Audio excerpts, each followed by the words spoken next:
Beep, beep. We are live. The tweet is out.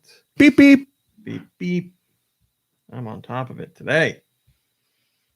Not gonna lie, I'm sweating a little bit. All right, we're ready. Tweet is out. Thing is here. Need all this. Hurry up already. I'm going. Can you hear me? Can hear you great. Can hear you great. All right, let's do this. 3, 2, 1. Go Nintendo podcast webisode 807. The Zeraora podcast. The Go Nintendo podcast is a part of the Greenlit Podcast Network at greenlitpodcast.com. Mom Brain, can you tell us about Zeraora, please? Zeraora. Okay. Zeraora. Zeraora. It electrifies its claws and tears its opponents apart with them. Even if they dodge its attack, they'll be electrocuted by the flying sparks. Encouraging. They're just under 5 feet tall, just under 100 pounds. The category is unknown. No, I'm sorry. The gender is unknown. I know. The category is thunderclap. Thunder booty clap. I think I could do that. And the abilities include Volt Absorb. Sorry, no more Beast Boost. We're on a Volt Absorb. Booty clap. Today's podcast is the core crew, I would say, minus Lube, but Lube is in the chat, so he's here kind of.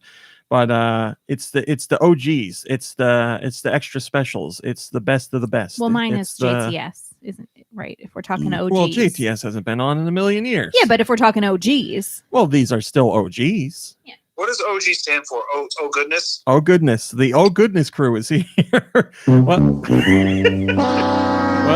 hello, Nikki Hill. How are you? I'm glad to be here. That's great. Hello, Kirby. How are you? Doing good. Yeah, thank you. That's great, Kirby. Do, how are you? Ooh, I'm doing pretty good. I was doing better before I knew it was called the Old Goodness Crew. I mean, if we're going that route, can we do the DWs, the Dear Whiz crew? Lube says it's the old grandpas. We could do Dear Whiz. We could also do Old Grandpas. Yeah. Do Michaels, I would believe you out of this. Well, you know what? I think Kirby as well would know what OGs actually stands for. I thought it was Original Gangster. That is correct. Yes, Original Gangster. You guys are right. But why would I not know that? Did you know that, Nikki Hill? Of course I did. Nikki Hill grew up on the street. Well, apparently it's streets that are lined with bread. Yes, that's where he grew up. And of course, last but not least, the wonderful Josh Grobot. Mr. Grobot, how are you? We're always happy to have you here. Shut up. I don't care. Excellent. Thank you, Josh. Can always depend on you. And Josh is from the streets too, right? Because he's a rapper. That's right. My name's Josh Grobot, and I'm here to say I'm the best on this podcast, far and away. I'm so great. And you guys suck. If you don't like that, I don't give a darn. He's got the street cred without a doubt. He might not be an OG, but he's an OGPU. Oh! That was really clever. We need a rap horn. No, I don't think that deserves a rim shot. I think that was good. That needs a ta-da. Oh, well, I could do a ta-da. Can we get a ta-da, please? We could try. It's over. Mom, Brain, what's happening? There we go. Hello, Hailey and Tom. Is malfunctioning. It's been a week. Hello, Hailey and Tom, and Zebra Foss and Giant Reggie and Storbas Corvin and Freddy Fro and Lube and Colma and Guy Bones, who I believe we have a question from today, and Mr. Maxmo and Ice Grove and whoever else I didn't see. Thanks for joining us. Like Dre Gamer, did I say hello, Dre Gamer? Rat Mastered and Joe is cool, who has to work, but he checked in anyway for a second. Hello, and hello, who is Compsy. recovering nicely. Hello, Compsy. Well, that's good to hear. As you know, lately. Hi, Joe Shabadoo. It's me, also here, he says. I have 2 pieces of exciting news to share. No cake. And one of the pieces of news is not about cake. 2 pieces of exciting news. I will share the lesser of the 2 first. 2 pieces. But delicious. It's still super exciting. These are both podcast related items, and then we will get into the news. And no one here knows about them, so I am very excited to share. Number one, exciting news number one. As you know, Vanetta is a big part of this. Oh, well, it's like a whole story. Vanetta is a big part of this podcast. We have the lovely Vanetta Velveeta, as created by I'm having a brain fart. Oh, that's terrible. The Crazy Colonel. Crazy Colonel. Sorry, I saw Ratmaster's name in the chat. What's going on? I know. How come you can't get it together? I saw Ratmaster's name in the chat, and I was like, nope, that's not right. Yes, thank you, Crazy Colonel, who brought Vanetta Velveeta to life, lovingly so, and recently drew her as a poster, a pinup poster. But yes, Vanetta has been a big part of the podcast for a long time now. And also, we recently talked about how Vanetta has returned while it was originally brought out by Byer. As Good Humor is doing it now, although I believe Good Humor is under the Bryer's umbrella, or the umbrella that also hosts in bed Bryer's. with everybody else. Everybody's in bed with big ice cream. That's right. Colma says, who is Vanetta Velveeta? Well, it's the combination of Vanetta ice cream and Velveeta cheese together into a beautiful striptease artist. We have 2 pictures of her. You'll have to hunt them down. But anyway, big part of the show. And Nikki Hill and I have been trying to track down Vanetta, and unfortunately, we cannot find the return. I looked today while I was at the store. I checked a 100-mile radius. Nowhere. Nothing has it. So maybe it's not on the East Coast yet, but it's coming. But more importantly, well, you went into every store within 100 miles? Virtually, yeah. No dice. Nothing. They got a computer? Yes, on a computer. Computers can do everything nowadays. So I thought to myself, Vanetta is a big part of this podcast's lore. We've had some great times. Is that really true, though? Yeah. What are you? Now, wait a minute. Are we arguing that Vanetta is not part of the podcast lore? We have a literal drawing of a half Velveeta, half Vanetta woman who strip teases for people. Is that okay? Yeah, you're right. That does make it a big part. It's just that I only remember you mentioning it like maybe once or twice. Colma put it in the chat right here. The most recent picture of Vanetta Velveeta in the background in the old Farrah Fawcett pose on the poster. Hello, Froyukin. So yes, I say it's a part of podcast lore, but more importantly, I was like, you know what? It's important to the show. I'm gonna stick my neck out there and see what happens. So I reached out to the parent company of Good Humor to try and chat them up and say, listen, I know this makes no sense. We're a Nintendo podcast that has a lot to do with Vanetta. Surprisingly, this person had a very poor disposition. So I talked to them. I explained the whole situation. I was like, I know this sounds weird, but this is a real email and a real thing. I would really like to do something with you guys to get a sponsor for Vanetta or Good Humor or something in general. I talked to the first person. They talked to me multiple times. They passed me on to the higher up. They connected me with someone, and we are in discussions right now for a Vanetta sponsorship on the podcast. That is awesome. What I did not do is show them either of the pictures. Colma's got the original Velveeta in the chat right now. So yes, we are trying to make it happen. I can't guarantee that it will happen, but negotiations are going well so far. So yeah, I imagine if they see the pictures, they're going to be out. But we do we won't get do paid that. in Viennettas? Oh, of course, yeah, just logs and logs of Vanetta. We'll work for Viennetta. I did stick that in the last email with my discussion with this person. I said, also on a separate note, is Vanetta not on the East Coast because none of our friends can find it anywhere? So I'm waiting to hear back on that. Maybe at the very least, they'll send some Vanetta our way. And you know what? Baby, lock the door and turn the lights down low. I consider that a win. So basically, no, go ahead, sorry. I was going to say, you hear that, Steakums? You snooze, you lose, baby. Right. Steakums sent me that those like coupons for Steakums, and they're just sitting on my desk, and that's all that happened there.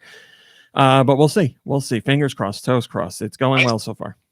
Give it some time. see how this relationship works out, and then introduce them to Vanetta Velveeta. Yeah, once I sign the deal, then I'll be like, oh, by the way, here's this creature. Or just go ahead right now and reach out to Velveeta and see if you can get some sponsorship from them.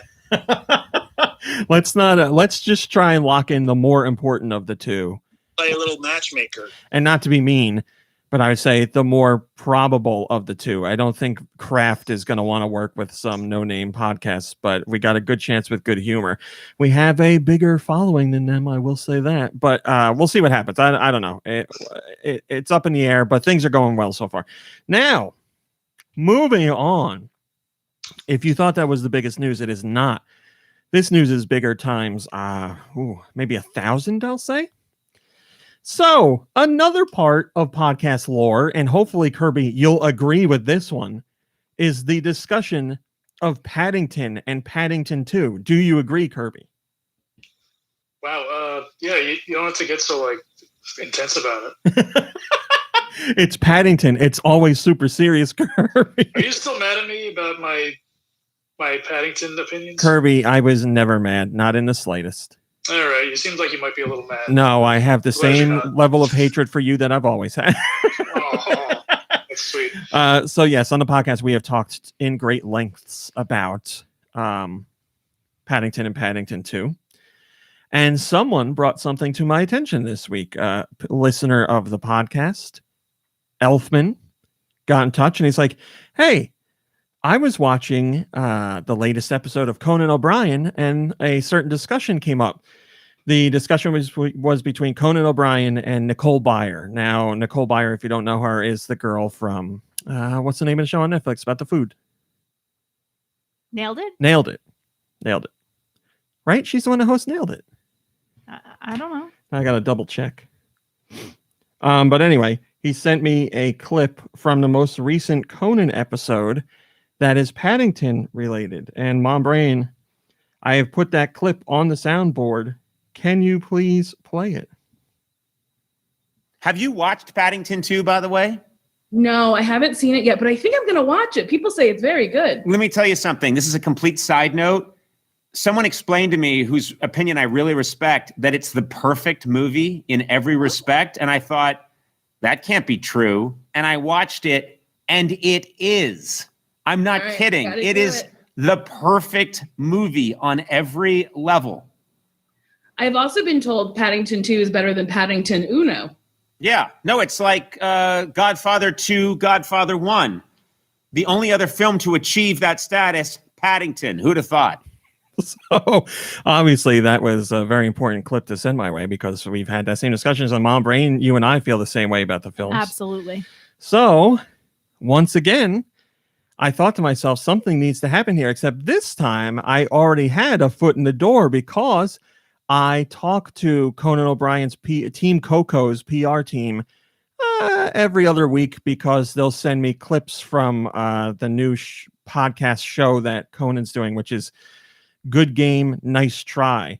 And it's two other hosts with Conan. Conan pops in sometimes, but it's two other hosts mainly that talk about video games and share their reviews and talk with other celebrities about what games they're playing, and they review games, blah, blah, blah, blah, blah. But they do have Conan on, and I was like, I have to try and make something happen here because this is so crucial to the podcast. So I emailed their team, and again, I went through this crazy story. I'm like, I know we're a Nintendo podcast, and that's why you send us the clips about video games. We just posted a clip that was about Among Us. Conan was talking about Among Us.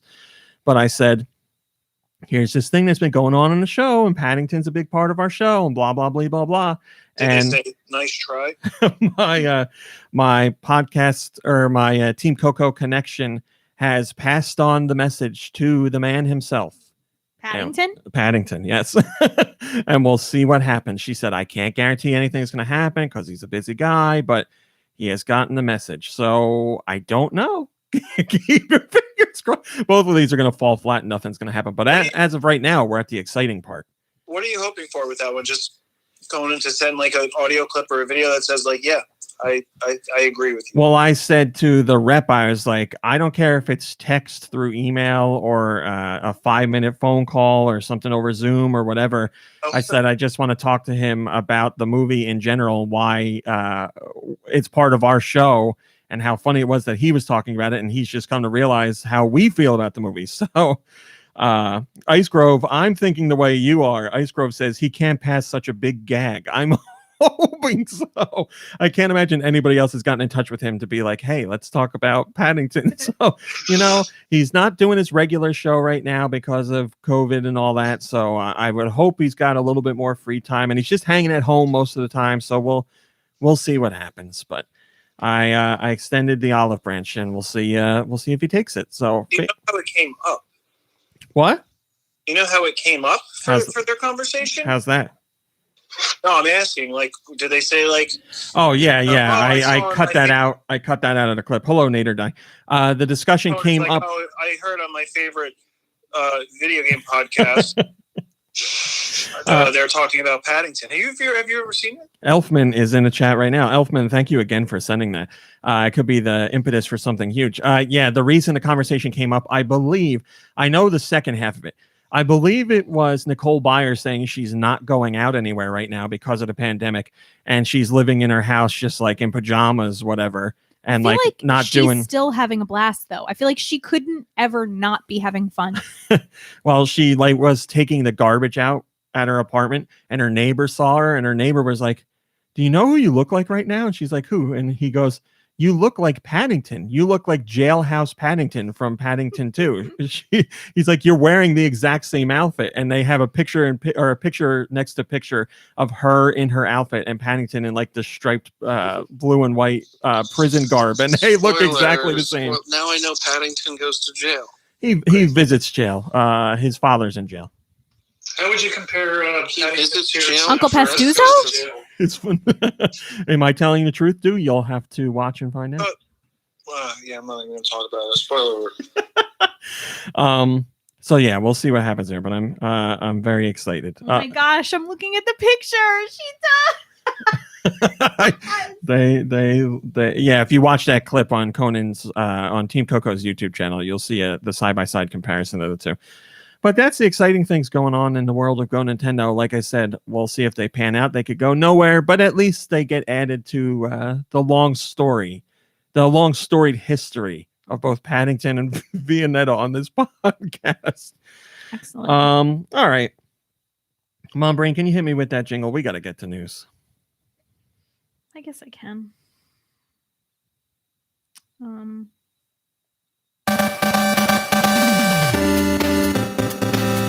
Thank you, Mom Brain. What? Can I get a drum roll, please? Jeez, you're asking for an awful lot. You're the soundboard person. Come on, Fred. Hyrule Warriors Age of Calamity has shipped over 3.5 million units worldwide. Not that long ago, we said that Koei Tecmo announced Hyrule Warriors Age of Calamity as the fastest selling Warriors game in their entire history, and they've been making Warriors games for a long time now. At least since the PS2. I don't remember if they were before that or not, but at least since the PS2. And their latest collaboration with Nintendo and the Legend of Zelda franchise has pushed the game to 3.5 million units worldwide. That includes digital and physical together. So it shows you the power of a good combination. Now, is there going to be a third game? Who the hell knows? But if this one is their biggest game in the franchise ever, you would imagine at least Koei Tecmo would be like, yeah, let's do another one. We got an idea for another one. Donut Muffin says, such a good collaboration. It wouldn't make any sense for this game, but I'm still sad we never got to play as the greatest Zelda character. And he has a GIF from Skyward Sword showing Groot. It would be great to play as Groot, but sadly, that as far as I remember, Groot hasn't been a playable character in either of the Hyrule Warriors games. I just want a game with Groot in general. Yes? I'm just realizing now that Groot is the same name as Groot from the Guardians of the Galaxy. How did I not put that together? Bruce. Oh, Groose. You're right. I made a mistake. Were you actually saying Groot? I thought like maybe you were Maybe it was the sound or something. Clearly, no. I said Groot. It's Groose. Yes, clearly I have. Hey, what happened? Clearly I have Marvel on the mind. What's going on? Why are you? What? Come on, get it together. Listen, I have a lot of things going on this week. I mean, I'm sorry. Did you say I have Wanda things going on? I said a lot of Oh things. my God, no, I think you said Wanda. Come on, Nikki Hill, what's going on here? Well, I knew it was bad when I was talking to you yesterday, and instead of Ganon, you called him Iron Man. What's wrong with you? Well, we do. Lube says, "Get it together." We do get a lot more time with Groot through Fortnite. We see Groot a lot, actually. But yes, I made a mistake. It's Groose. Yes, I Dear apologize. diary. Dear diary, I made my first mistake ever. And we got to record. This is awesome. Everybody. I'll have to remove that from the episode. Is somebody not muted? Dude, can you talk for a second and then stop? Uh-oh. We lost Dew already? I'm muted. Yeah, something happens with your phone where your phone keeps making noise even after you mute, but you're okay now. All right, moving on. This one is for Dew, because Dew and I share a long history with this, even though he's never played these games. He used to harass me about them. You might remember, if you played Banjo-Kazooie all the way back in the day, that the original plan from Rare was to have a special feature called the Stop and Swap, which was something that would allow you to access content in a sequel game and then have it impact the original game. So the plan was for Banjo-Kazooie, there were items and areas you couldn't access until the sequel came out, and you would be able to access them through the Stop and Swap. So Banjo-Tooie would come out, you would use the Stop and Swap feature, and that would give you certain items or keys or whatever that you would then take back to the original game and gain access to the areas that had been locked off. But you did this in a really weird way. What you would do is, or what was proposed was, you would take the cartridge out while the system was on, and you'd have like 20 seconds to swap the games in between. And that little bit of data that was between the two cartridges would be saved in the system's memory just for that 20 seconds. So you'd have to put your cartridge in, then you'd unlock the stuff and then swap back the other cartridge, which is why it was called Stop and Swap. But Nintendo put the kibosh on that because they were like, we don't want people taking cartridges out. It could ruin the system. It could ruin their save data. And later versions of the N64 didn't even allow you to do that. It just wasn't possible anymore. So they yanked the feature. But what we found out is the feature was going to be used in more than those two games. We learned that it was going to be available in Donkey Kong 64 as well. Well, once again, Nintendo had to shut it down because the systems, not all versions of the N64 would allow for it, and Nintendo found it to be too dangerous. And Nintendo said, hey, Rare, why don't you just make a password system that you get a password in one game and then you could go back in the old game and use it? And Rare was like, yeah, maybe, but what Rare meant by that was no. So they didn't do it, but there was a time when Rare was going to have the Stop and Swap feature connect to multiple games of theirs besides just the Banjo-Kazooie universe. But it was squashed, man. I was so excited for that back in the day. I remember talking about that. I remember looking at a screenshot of the Stop and Swap and being like, oh my God, this is going to be amazing. How's this going to work? And there was so much discussion about how you couldn't reach those areas and why couldn't we unlock them and what was the secret and what's going on. I mean, they teased it at the end of Banjo-Kazooie. They showed you, I don't even think it was just a picture. I think it was footage, like in-game footage of you running around in the areas that you couldn't gain access to otherwise. And I was like, how? And if I'm not mistaken, I think the game told you to hang on to it because you'd be able to do that stuff later on. I just didn't get into specifics. So I was like, that was back in the day when I wasn't working a job. So I was like, I have to hang on to this game and I'm not trading it in. Mostly you would trade in games to get new games. But that one I kept forever. And then Dew Michaels found out where I was keeping it once and he went and hid it somewhere else because he thought it was funny. I feel so bad now about how much I teased you about Banjo-Kazooie.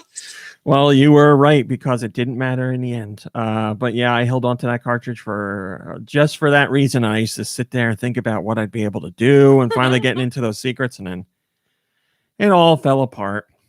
Wasn't meant to be, but whatever. Yeah. There's parts of Banjo-Kazooie that are still inaccessible. I believe. Well, I mean, people have gotten in there with like Game Sharks and stuff like that, but I also believe there's some codes. There's one part of one level that's a giant tile floor with letters on it, and people discovered a whole bunch of codes for that floor to unlock some of the stuff. But that was like, decades after the game came out. So once, people were like dumping the game to their computer and pouring through the lines of data and seeing what was in there. So not the intended way of finding those secrets, but stuff came out later. Wasn't there a news story about something like that in Donkey Kong too, or something? Just this past week? Didn't you just post what was it, yesterday? Donkey Kong 64, a new code has been discovered 20 plus years after the game came out. Yeah. That's a new crazy code to lower the required amount of golden bananas to get into levels. Yes. It only took 20 years. Hello, Mice and Gods. And how many golden bananas? And how many golden bananas? Giant Reggie says, too bad that type of thing doesn't exist anymore. Yeah, it is sad. Games. Hello, Joe. I'm sorry, I did Joe. Joe, I meant Danky Kang. You don't really get that with games anymore. There's very few companies that have like that synergistic feeling between their games, and they don't really put the Easter eggs or the hidden stuff in there that's like part of a bigger lore. Like games might have Easter eggs. It's not fun. Oh, sorry, Reggie.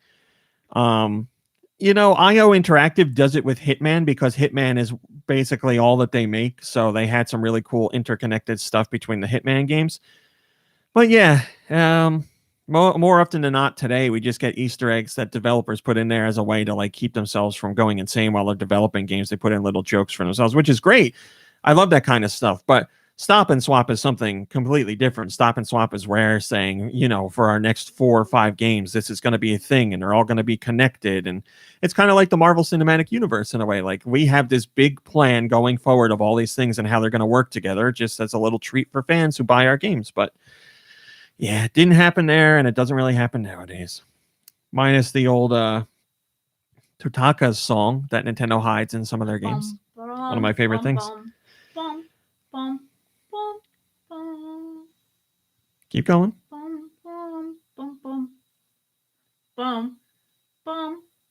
Wow, that was perfect. Thank you. Good job. All right, moving on. Ninja Gaiden, or as we all said when we were kids, Ninja Gaiden, stars Ryu Hayabusa. And we haven't seen much of Ryu in recent years. The Ninja Gaiden franchise hasn't really gotten any love. But old school fans still remember the character. I don't know if it's ever going to return. There's been a rumor for a while now that a Ninja Gaiden trilogy, not the original 3, but the Xbox 3, are going to come to the Switch with some revamps. So I don't know if that's ever going to come true, but we'll see. But yes, there are gamers that fondly remember the Ninja Gaiden franchise. And a lot of the reboot franchise that was on the Xbox is thanks to, what's his name? Tomonobu Itagaki, the guy who was leading Team Ninja. He's not a part of Team Ninja anymore, but he obviously has ties to the franchise.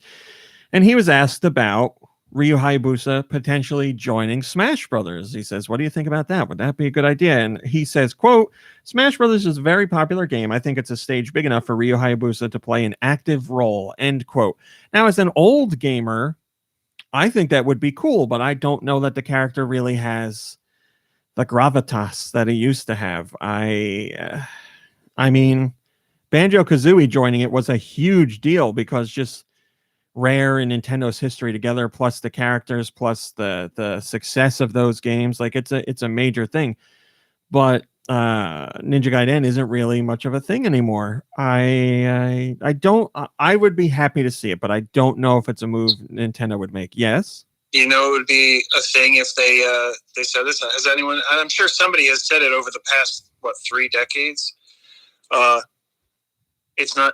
It's just Ninja Gaiden. It's just a guy, Dan. And he like likes to mess around with the martial arts. Kirby, you have some fighting game knowledge. Isn't there a fighting franchise with the guy Dan? There's like a character named Dan, King of Fighters or something. Yeah, isn't it like one of the SNK fighting games? That sounds right. Hello, Super Sanchez. Fighters or something? And he was like a jab at Capcom. They were making fun of Ryu and Ken, so they made Guy, or Dan. I'm sorry, they made Dan. And isn't he like super like terrible? Yes, there he is. Thank you, Colma. Yes, he was not very good back in the day, but I don't. Dan is in Street Fighter, says Colma. God damn it, who am I thinking of? Oh, okay. I might be thinking of someone named like Goose or something. Groot. It's Groot. So yeah, I don't know. I would be happy to see the character, but I don't know if it's the right move for Nintendo to make. And also on top of that, there's so many other characters that would get so much more recognition and many more people would be happy about. So I don't. It's not a decision that I would be upset with. I would be happy, but I don't see it happening. I just wanted to interrupt. Okay, so I think the reason I associated Dan with SNK is because I think the first time I saw him in a game was like one of those crossover games. It was like Capcom versus SNK. Yes. On like PlayStation or PlayStation 2. I'm looking up something else. My wires are all mixed. I don't play a ton of fighting games, so that's I don't either. I think I got it as a gift. That's kind of my it's like my Pokemon. It's a weak spot for me. Dan was making fun of Ryu from Art of Fighting and possibly Robert's hair, says Lanquin. Well, there's some insight for you.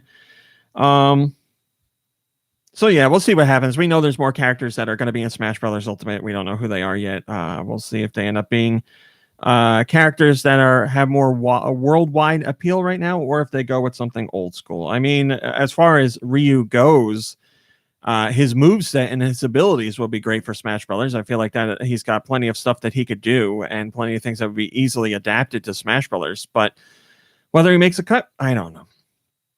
We're not doing that. Here is one that I'm very excited about, and hopefully you are too. Capcom and Nintendo announced something that we all expected they would announce, but it's always nice to have a confirmation. They have revealed a special Monster Hunter Rise themed Switch and a Monster Hunter Rise themed Switch Pro controller. Now, they were announced for Japan, and then soon thereafter, after they were announced for Europe as well. So you can import these if you want to. You don't have to worry about North America not having a release of this. It might, I don't know. North America tends to announce, Nintendo of America tends to announce their things later than other regions, so it could still happen. But if you're that worried, you could still import from Europe or Japan if you want, as the Switch is region free and the controller will work just fine. So in Japan, the Switch is obviously Monster Hunter Rise themed. So the dock is themed, the Joy-Con is themed, and the back of the Switch itself is themed, all the Monster Hunter iconography. And the same goes for the Pro Controller. The Pro Controller has some Monster Hunter Rise design and it's got a dragon on the front of it. It's actually really cool looking. And if you get the Japanese version of the Switch, it comes with Monster Hunter Rise as a downloadable code, so you get the game too. In Europe, I don't remember. I believe Nintendo's UK shop is offering a bundle that does include the game, and it's like $330 or $340, something like that. So you're still making a deal on it. So just be aware and make sure you double check when you're importing, because you might just get the Switch without the game, and I would imagine most of you would want the game as well. Moro says, gotta admit, that Switch Pro controller thing threw me off for a moment there. It is really cool looking. The Switch was expected. The Pro controller is a nice bonus, but I would imagine most people who are going to play Monster Hunter Rise on Switch are going to want to use the Pro controller, so now they could get a fancy one. So yeah, and those are not going to be, I don't know. The numbers are different for every region, obviously, but if you're like super, super excited about that, I wouldn't hold out too long, because they're not going to be in major numbers, especially throughout Europe. There might be a decent amount in Japan, but throughout, like France is getting like 20,000 units on day one, and that's for the Switch. And for the Pro Controller, they're getting 5,000 units on day one. So there's not going to be a ton in some regions. You know what we need? What? We need some like Cookies? No, some like award show. Vanetta. Some Vanetta, some award show music. Like, you know, no. Like Ren and Stimpy style. You know, like that.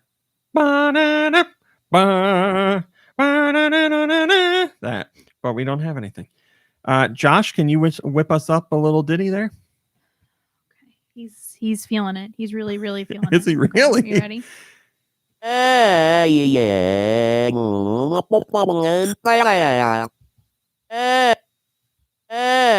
Okay, Josh, thank you.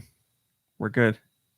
Is that what I sound like? That is what you sound like. Thank you, Josh. Perfect. That's exactly what I was looking for. We have Yes, I really did. We have the results for the 10th annual New York Game Awards, which were hosted. Goddamn, which were co-hosted by none other than Reggie Fils-Aimé. So the awards went down this past week, and we have the winners, and there are some Switch-related winners, but I'll read them all to you because I'm sure you're excited about some of the non-Nintendo games here. The Big Apple Award for Best Game of the Year. So this is the top game. The award went to Hades, which is well-deserved. Hades has been getting tons of praise for a long time now. And in our friend group, lots of people are enjoying Hades, like myself and Kirby. That's right. The Statue of Liberty Award for Best Game World goes to Ghost of Tsushima. There you go, Doom Michaels. Do you agree with that? Yeah, I thought that's a pretty good choice. All right. I haven't played Hades, but I'm wondering why Last of Us 2 isn't better than Hades. But well, you answered that question. You haven't played Hades. The Coney Island Dreamland Award for Best AR VR Game goes to Half-Life Alyx, which I have played, and I don't think there's any other VR game that really compared to it last year. The Tin Pan Alley Award for Best Music in a Game goes to Hades. Hades also won that one. And if you remember when I talked about playing Hades for the first time, I talked about how awesome I thought the music was. So I think that's well deserved. The Central Park Children's Zoo Award for Best Kids Game goes to Animal Crossing New Horizons. That is a game for children. The perfect fit. Right? Like that guy said. Oh, that's right. Yeah, I forgot all about that jerk. The A-Train Award for Best Mobile Game goes to a game I just mentioned to Doom Michaels yesterday, Genshin Impact. Genshin Impact is super popular right now. And just to be clear, it is not just a mobile game. It's on PS4 and PS5. It's on Xbox One and Xbox Series X and S. I believe it's on PC. Could be wrong about that, but it is coming to Switch soon as well.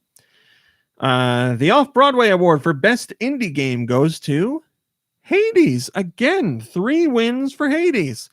The Freedom Tower Award for Best Remake goes to Final Fantasy VII Remake. What other remakes were last year? Sorry, wait, what award was that? The Freedom Tower Award for Best Remake.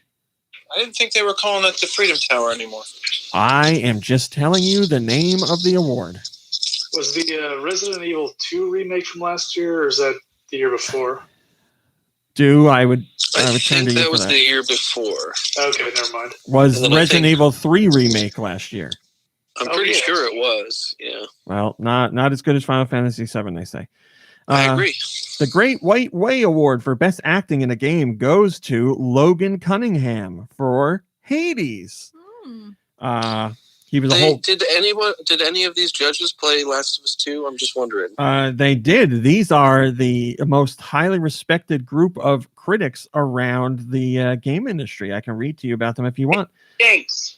But here's the reason, because Logan Cunningham in Hades played the role of Lord Hades, Poseidon, Achilles, the storyteller, and Asterius. He played a whole bunch of characters. You know, we've got a lot of mythical gods that are out of work. And this guy's doing like 6 or 7 of the voices. It's unbelievable. Out of work. They were in Immortals as well. That was a great year for them. I guess it was. The Shea Stadium. Immortals Phoenix Rising. The Shea Stadium Award for Best Esports Event goes to the Overwatch League. The Captain Award for Best Esports Team goes to Red Bull OG for their CSGO team. The Knickerbocker Award for Best Games Journalism goes to Jason Schreier, which is someone I don't really care for. And then finally, no, that's it. Oh. That's it. Sorry. That's all. They honored some people as well. They honored Jerry Lawson, Brenda Romero, John Romero, and Hideo Kojima. They gave them special honorary awards. I have a question. I haven't played Hades, but is one of the weapons that you get in the game a broom? Because they swap. Oh, now there's your rim shot, Mom Brain. Shillelagh says, I'm nearly certain. What the heck? What the heck? What? That was pretty good. Yeah. But it's very punny. I would say a punny joke is for a rim shot. Okay. All right. At least it wasn't a womp womp. No womp womp. Shillelagh says, I'm nearly certain I made this prediction about Animal Crossing New Horizons when the nominations were announced, and I said the same about the upcoming DICE Awards. It may be a runaway success in terms of sales, but it's not overall Game of the Year material. It's nice in a way to see Hades, an indie game, beat the establishment. Well, there you go. It has ruffled Michael's feathers, but Hades has done it.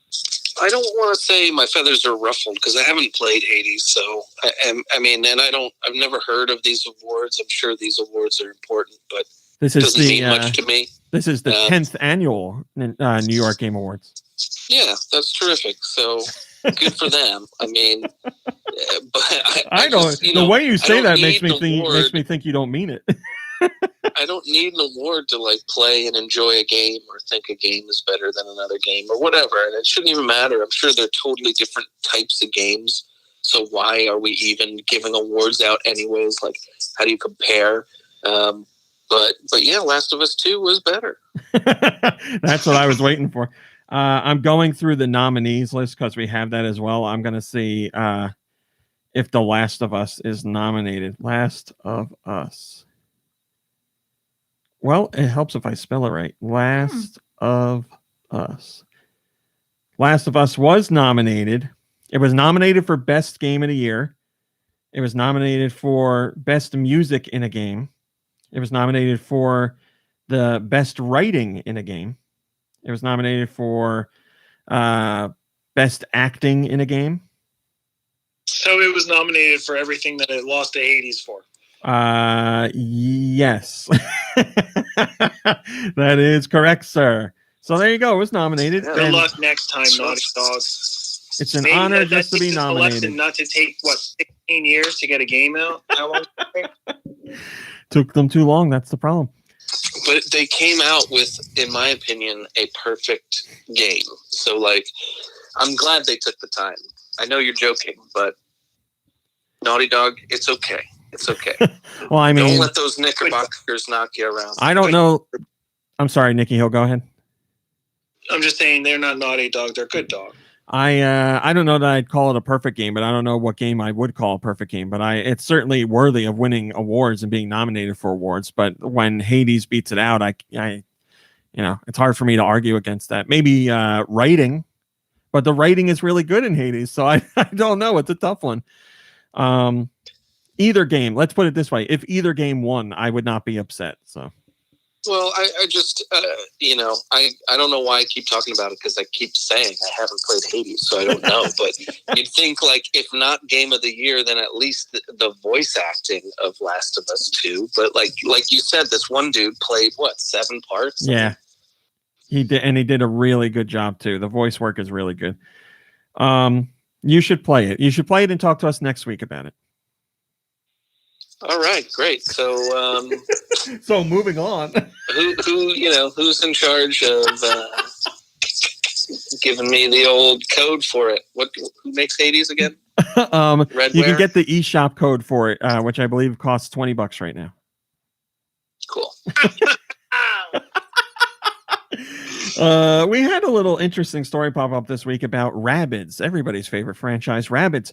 The last Rabbids, no, that's not true. One of the most recent Rabbids games was Mario plus Rabbids Kingdom Battle. which was a Switch exclusive and was a turn-based RPG or strategy game, whatever you want to call it. And it was very well reviewed, and it sold really well, and it was an excellent game. And that's coming from someone who's not a strategy RPG guy. I really liked that game. It was a ton of fun. So people have been wondering, well, it sold well and it reviewed well. Where's the sequel? We haven't heard anything official. Over the years, we've heard some rumors. And just this past week, we had something very interesting. The official Rabbids Twitter account, which was at Rabbids Official, changed. And it changed to at Mario Rabbids. And everybody was like, that's it. Here we go. Why bother changing the official Twitter account if there's not another Mario Rabbids game coming? That makes perfect sense. Ubisoft didn't explain the change. Ubisoft didn't say anything about the change. And then a day later, they changed it back. Why did they change it? Was it a mistake? Was it something that accidentally went live before it was supposed to? What's going on? I mean, so many years later, after Mario plus Rabbids Kingdom Battle came out, for this to change now on Twitter seems awfully suspicious for it just to be a mistake. That seems really convenient. So most people are leaning towards somebody accidentally pushed something live before they should have.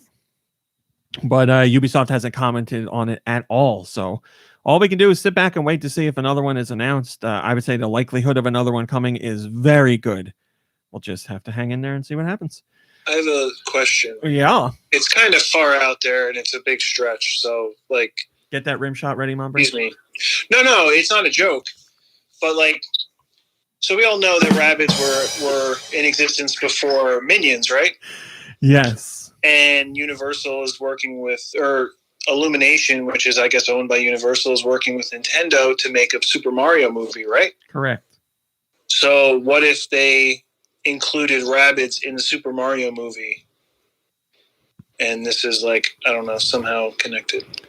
I don't think they're going to do that. I doubt so. I doubt that too, but like, it almost seems perfect because it's like, hey, here's these characters that we ripped off our concept from. Let's just put them in the movie because everybody loved them. So they'll probably love the Rabbids too. Well, why bother doing that when you could just put Minions in?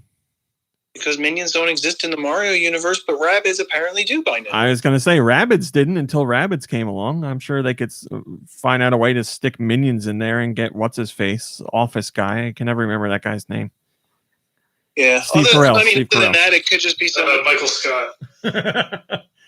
somebody who's never seen Rabbids before, and they're just like, why is this called Rabbids Official? It should be called Mario Rabbids. And then somebody, like another higher up, was like, hey, what are you doing? Change it back. You know what they could do? They could put Rabbids in the movie, but they could make them a new yellow type of rabbit. Yeah, some of them have one eye and they have goggles. Perfect. They love bananas. It's perfect. Shillelagh says a sequel to Mario plus Rabbids Kingdom Battle would make so much sense. It was an excellent game and it sold well. Plus, they've got a lot of groundwork laid for a new game. Agree on all fronts, my friend. That was an excellent game and it would make perfect sense. So I think it's just a matter of when, not if at this point. But that's just my own commentary. Josh Grobot, can you please take us to the commercial break? We'll be back in less than a minute. We'll be right back after a word from our sponsors. On Apocrypals, we talk about the parts of the Bible that a lot of people skip over. Like the wizard battles, The angel jacuzzis, a goat full of sins, 500 drunk elephants, and a man named Porky Party. and yes, that's all really in there. All this and more on Apocrypals every other week on the Greenlit Podcast Network. We're the Spirit Hunters, and we're a show that treats Hunter x Hunter and Yu Yu Hakusho's author as the center of the universe. Some weeks we do linguistic analysis. So the Chinese meaning of this character is to smelt or refine, but so the changed meaning in Japanese it means to temper. Other times we get absolutely smashed. So we take one shot every time. Yusuke uses the ray gun. 1 hour later. This is the least coherent episode. Sarah, I think your apartment is haunted. I think You can find out more about the Spirit Hunters right here on the Greenlit Podcast Network. Thanks, Josh. Thanks, Josh. Thanks, Caveman. Thanks, Mom Brain. Beep, beep. I did that. We only talk about that. Another Joy-Con drift class action lawsuit has come to fruition. This one was filed by the European Consumer Organization, and they say they've received more than 25,000 complaints when they ask people to reach out to them about their Joy-Con drift issues. So they're calling for a European-wide investigation. And they say, quote, no. Let's do this again. The organization submitted complaints to the European Commission due to rules for, quote, premature obsolescence and misleading omissions of key consumer information on the basis of the EU's Unfair Commercial Practices Directive, end quote. Whoa. Complaints came from France, Belgium, Netherlands, Portugal, Italy, Norway, Slovakia, Slovenia, and Greece. And the organization says, quote, consumers assume the products they buy to last an appropriate amount of time according to justified expectations, not to have to pay for defect. Not to have to pay for expensive replacements due to technical defect. Nintendo must now come up with proper solutions for the thousands of consumers affected by this problem. Basically, what they're saying is, why doesn't Nintendo do what they do in America? In America, Nintendo, you call them up and you're like, Joy-Con drift, and Nintendo goes, we got you. And they give you a new one or they fix yours, and that's it. You don't have to worry about anything else. Throughout Europe, it's a different situation, and this organization is saying, we want the same thing everybody else got. So, not the first class action lawsuit about this, not the last, and we'll see what Nintendo ends up doing. I'm sure it'll be some replacement program, and then that'll handle everything. Giant Reggie has the top-rated comment. And he says, I don't think Nintendo takes joy in conning its consumers into inferior products, but the public opinion is drifting in that direction. I hope they can get this under control. I would imagine they would have had an approach in 2020, and then the pandemic screwed things up, and they couldn't exactly send out replacements like they used to. But now that we're getting more back to normal, I would imagine this year they will have some sort of initiative. More back to normal? We didn't have vaccines last year. I got my first vaccine this week. Congratulations. Thank you. The rest of us are waiting. And I had no adverse side effects. Except that horn. Except the horn I grew out of my butt cheek. I did have a sore arm for like a day. But other than that, I would give it a 10 out of 10. Yes, Nikki Hill? And occasionally when she laughs, it's like that old car horn sounds like, awooga. but other than that, I mean, and that's a welcome change, right? Yes, of course. Wouldn't we all love to have that joke? No, just wanted to give props to Giant Reggie for another pun-filled comment. He's good, man. He's really... Hello, Steel Diver. Hello, Fluffernutter. Yeah, he's really coming to his own with that stuff. He's amazing. Moving on. Hitman 3 has been a success. A massive success. IO Interactive, who is now moving on from Hitman for at least the time being and taking on the James Bond license to make a brand new James Bond game. They did a little bit of an interview about Hitman 3. They did say they have some DLC in the works for Hitman, but they're winding things down because they're focusing on James Bond. But they've had a great success with Hitman 3. According to IO Interactive's CEO, Hakan Abrak, he says, quote, we've been really happy with the Hitman 3 journey. It's been a labor of love between our fans and everyone at the studio. As the developer and publisher, we are immensely proud that we can say Hitman 3 is already profitable. We have recouped the total project costs in less than a week. That puts us in a really good place and allows us to confidently move forward with our ambitious plans for future projects. End quote. They recouped their costs in less than a week. So that means it's all profit from here, baby. Good for them. They've really spent a lot of time, money, and effort on the Hitman franchise. And Hitman isn't one of gaming's biggest franchises. I mean, gamers know of it, but it's not like, a God of War or a Mario or a Halo or anything like that.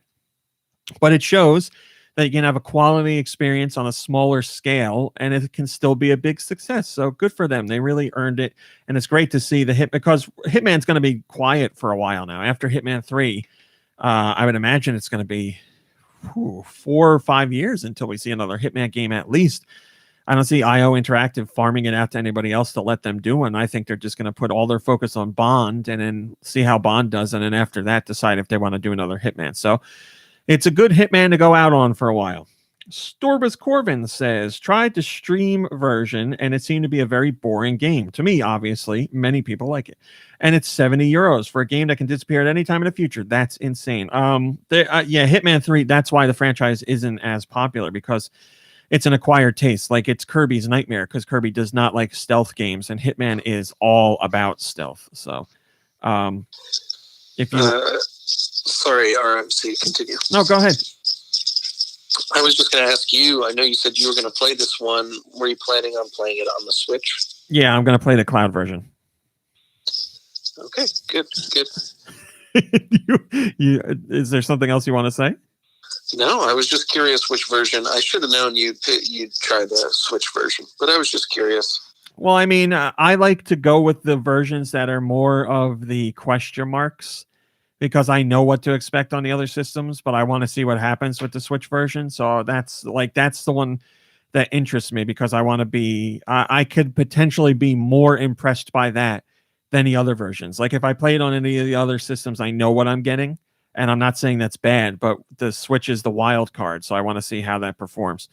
But I am a Hitman fan in general. Yeah. So if you don't like stealth games, then you don't want to play Hitman at all, because you have to use stealth. You could probably find comparison videos online or something. What for Hitman on other? Well, it's the cloud version. I need to try it on my own internet. Okay. I can't watch. I can watch somebody else's video and be like, "Wow, it's good for their internet." I want to play it on mine though. Like, You also have business class internet, don't you? Like, you have really good fast internet. We have fast internet, but we don't have not by their new tier ranking. We don't have business anymore. So, you like Comcast, you can actually get internet with no data cap, but you got to pay out the butt for it, and they really don't advertise it. So I'm not at that point yet, but yeah, the cloud experiences that I've played on any platform so far have been good. It's just there's something in me that it tickles me more when I play a game on a system where I shouldn't be playing it. Like, you know, I play Hitman 3 on the Switch and it looks like it does on the PS5, and I'm like, that, or the PC. I'm like, this isn't right, but this is here's where I'm playing it. I just like that kind of stuff. That's like, you know, back in the day, it's kind of, this is a great way of explaining it. It's kind of like back in the day when you played a game on the NES or the Genesis or the Super Nintendo, and it did things visually that impressed you that you hadn't seen on those platforms or didn't think was possible. You were like, wow, look at what they're doing here. This is super impressive. Like Donkey Kong Country or Comic Zone on Genesis or whatever. There's little things in those games where you're like, this is really pushing the hardware. This is doing something that I didn't think could happen. And when I play cloud versions on the Switch, that's how I feel. And I don't get that from other systems anymore. I don't look at something on the PS5. I'm like, wow, look at this is next level. Cause it's not like the lighting is a little better or whatever. But if I see Hitman on Switch and it looks like it does on PC, then obviously I'm like, oh, that's impressive. Even though it's just streaming a cloud version, I know it's not really running it, but that's what it does in my brain. That's the wow. I am impressed. the checkbox or the box it ticks. Moving on. Wow. There he is. We haven't heard that guy in a while. Can I get a Yoshi? Whoa. Wow. Whoa. No, can't do it. All right. Whoa. Mortal Kombat 11. Whoa. Mortal Kombat 11. I'm sorry. That's the real guy's voice in real time, right? Doing the whoa. Whoa. That's the real guy's voice, yeah. Like he said exactly that, and they sped it up to make Yoshi's Whoa. voice. That's correct. I mean, unbelievable. It's so good. The guy doesn't even seem like, I mean, he seems like he's half asleep and he's recording these lines for Yoshi. It's amazing. Whoa. I'm going to maybe I'll blow your mind here, Dew. I'm going to guess that I'll blow Nikki Hill's mind here. Did you know that Bowser's laugh is just a Boo's laugh slowed down? I did know that. I did know Whoa. that, but I don't think about it often. So I Nikki Hill? I would never have questioned anything, but that's cool. It's true. You can play the sound effects I for didn't yourself. know that. Yeah, anything else? Oh, that's Mom like Brain didn't know. real obvious that your dumb friend wouldn't understand? Not that I can think of right now. I'll try and Put come it up out with there on a podcast for the whole world to hear how dumb your friend is. Also, Nate or Die would like to remind us. Did you know you can play Tetris for free on Tetris.com? Thank you, Josh and Nate or Die. Of course. Yeah, Josh hasn't really been talking about that lately. Well, you were talking about things that might blow people's mind. So Oh, that is true. You can play it for free. Mortal Kombat 11 is the most recent Mortal Kombat, and it has a story mode just like the more recent entries do that you play through and get to see different endings for different characters. But we found out something interesting this week. There were some wacky ideas for what the story could do before they settled on the story that we got. And the story that's in Mortal Kombat 11 is pretty much a continuation of what happened at the end of 10. But that's not always what they thought they were going to do. There was other things under consideration. Sean Kittleson, who was a writer at NetherRealm on Mortal Kombat 11, talked about some of the ideas that they considered but scrapped. They considered using alternate realities. They also considered a story that involved Dark Raiden, who was going to destroy the NetherRealm and to try and protect Earthrealm. There was a story with a pair of street kids that were going to go up against a shady corporation. And the street kids were Liu Kang and Kung Lao, and the corporation was run by Shang Tsung. But they decided not to do that. And then finally, one that they didn't do that I wish they did, they were going to take a Friday the 13th twist on the story and have a situation where combatants were getting killed by someone and they didn't know who. And there was a killer on the loose outside of the tournament. And you were going to play through the story to find out who it was. But they decided to just not make fans upset by giving them an open-ended ending for Mortal Kombat 10 and pick things up from there and wrap things up for people. So that's what they did. No one here has played Mortal Kombat 11 but me, right? Do I know you have? No, nobody has. Never mind. No. Nikki Hill and Kirby, we've had fun with Mortal Kombat. So I would imagine if we were hanging out in person, we would have played through the story of 11 together. I like to imagine that. Wait, have I played a Mortal Kombat game with you guys? Well, you did Injustice with us, right? Lube says he's. Oh, played are you 11. counting Injustice? Oh, it's the same developer, same kind of thing. All right, I guess so then. I mean, the story modes in those games play out exactly the same, as in they're told the same kind of way, and it's fights in between story and all that, and the same developer, like I said. But yeah, obviously Mortal Kombat's a little more violent. Yes, Lube was in on that as well. Yeah, I actually beat that game. I don't think I ever told you this. It was like free to play for like a couple of hours on Steam, so I just downloaded it and beat it. Yeah, and I beat it before like the time ran out. Those games were fun. I like those games. I mean, I would appreciate them a lot more now because I'm actually reading comics and know who characters are. Like when I was playing the last time, I'm like, who the hell is Solomon Grundy? I don't know what this guy is. Great name. He was born on a Monday. That's all I know. Solomon Grundle, I believe, is his full name. Born on a Mundle, yeah. We have some information that we're not supposed to have, but we're going to give it to you anyway. Is it about Paddington? It is not. Super Mario 3D World plus Bowser's Journey, or Bowser's Fury. What am I saying? Super Mario 3D World plus Bowser's Fury is coming out soon. And we got some information that Nintendo doesn't want you to know, but we're going to tell you anyway. We have information on how long the Bowser's Fury mode is, along with some other tidbits. Nothing story spoiler here, so don't worry about it. And believe it or not, the Bowser's Fury mode is considerably longer than most people thought, which is a great thing to find out. I don't know why Nintendo wouldn't want you to know this, but... Did you know that Bowser's laugh is just a booze laugh slowed down? What? Whoa! Mm-hmm. So here's the details we got for you. Bowser's Fury mode takes place in one giant world that's closer in style to one of the kingdoms from Super Mario Odyssey, but it's bigger than those kingdoms. And there are smaller subsections in that large seamless world, and you can travel from section to section by Plessy, which you've seen in the trailers. Plessy is Nintendo's version of the Loch Ness Monster. Basically, you ride them through the water. Each section has unlockable unlockable cat shines that you get for completing an objective, and there are hidden ones as well. If you're using Bowser Jr., you can point and click him towards power-ups that he can unlock for you, or you can just ignore it. And the most important part, if you're just looking to beat Bowser's Fury mode, then it will take you roughly 3 hours. But if you're looking to collect everything in Bowser's Fury mode, it will take you roughly 6 hours. So usually with Mario games, I'm a completionist, and I'm very excited about that. I'm happy that there's roughly 6 hours of content, and this is like based on press impressions. So I would say it'll be more like 4 to 6 hours, because people are better than that. But I think everyone can agree it's bigger than we thought it was going to be, which is exactly what we were hoping for. So I'm looking for like closer to 20 probably on just this one section. Well, then it's definitely worth it for you. You know what I just got?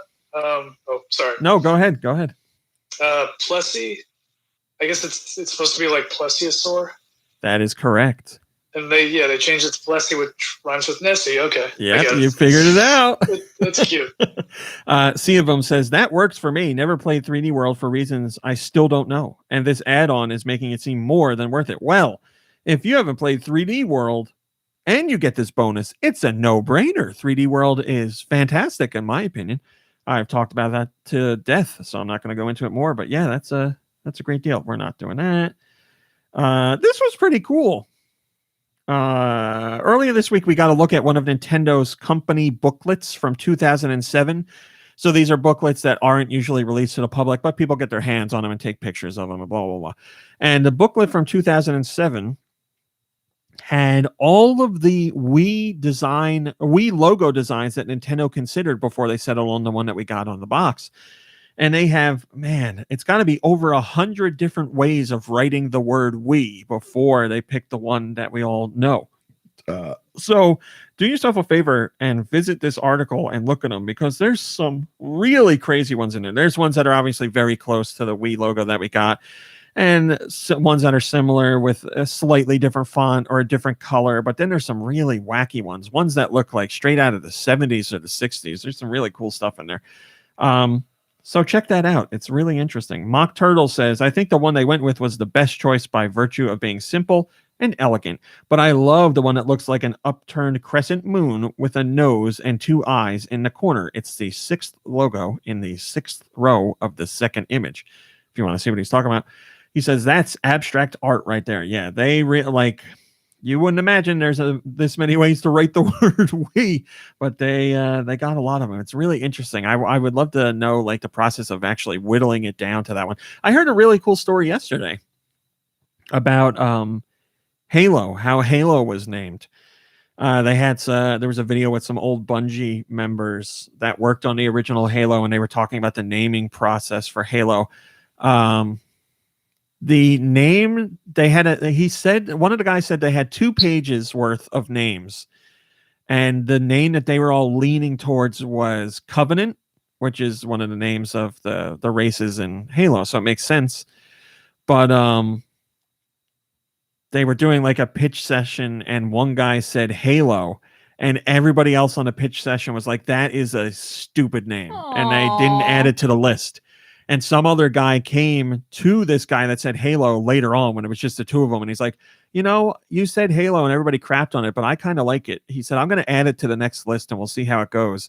And they put it on that list. And then the next group of people were like, oh, Halo sounds really cool. Let's go with I thought it was like they were doing a naming session and the door was open and there was somebody at a desk outside the office. And so like they're all bouncing names back and forth. And the person outside got a phone call and they answered and they were like, Hello. And they were like, that's it.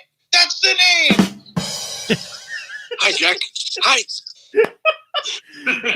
Hi, Jack. Hi. Want to be here.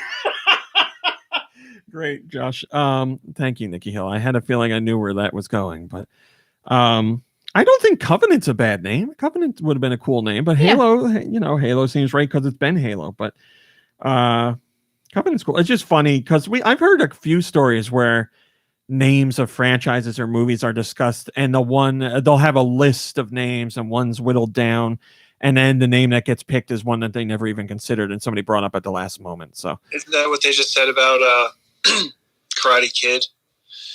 the original name on the script was like East meets West in West or something like that. Really? I didn't know that. I mean, it's probably wrong because it's something that I'm bringing to the table here, but No, I think I read that too, actually. yeah, I'm glad they changed it.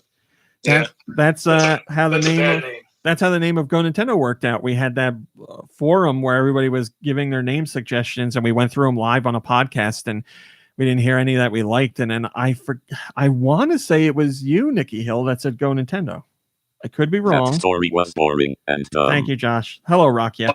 myself on the back, but I remember it that way as well. So. Well, there you go.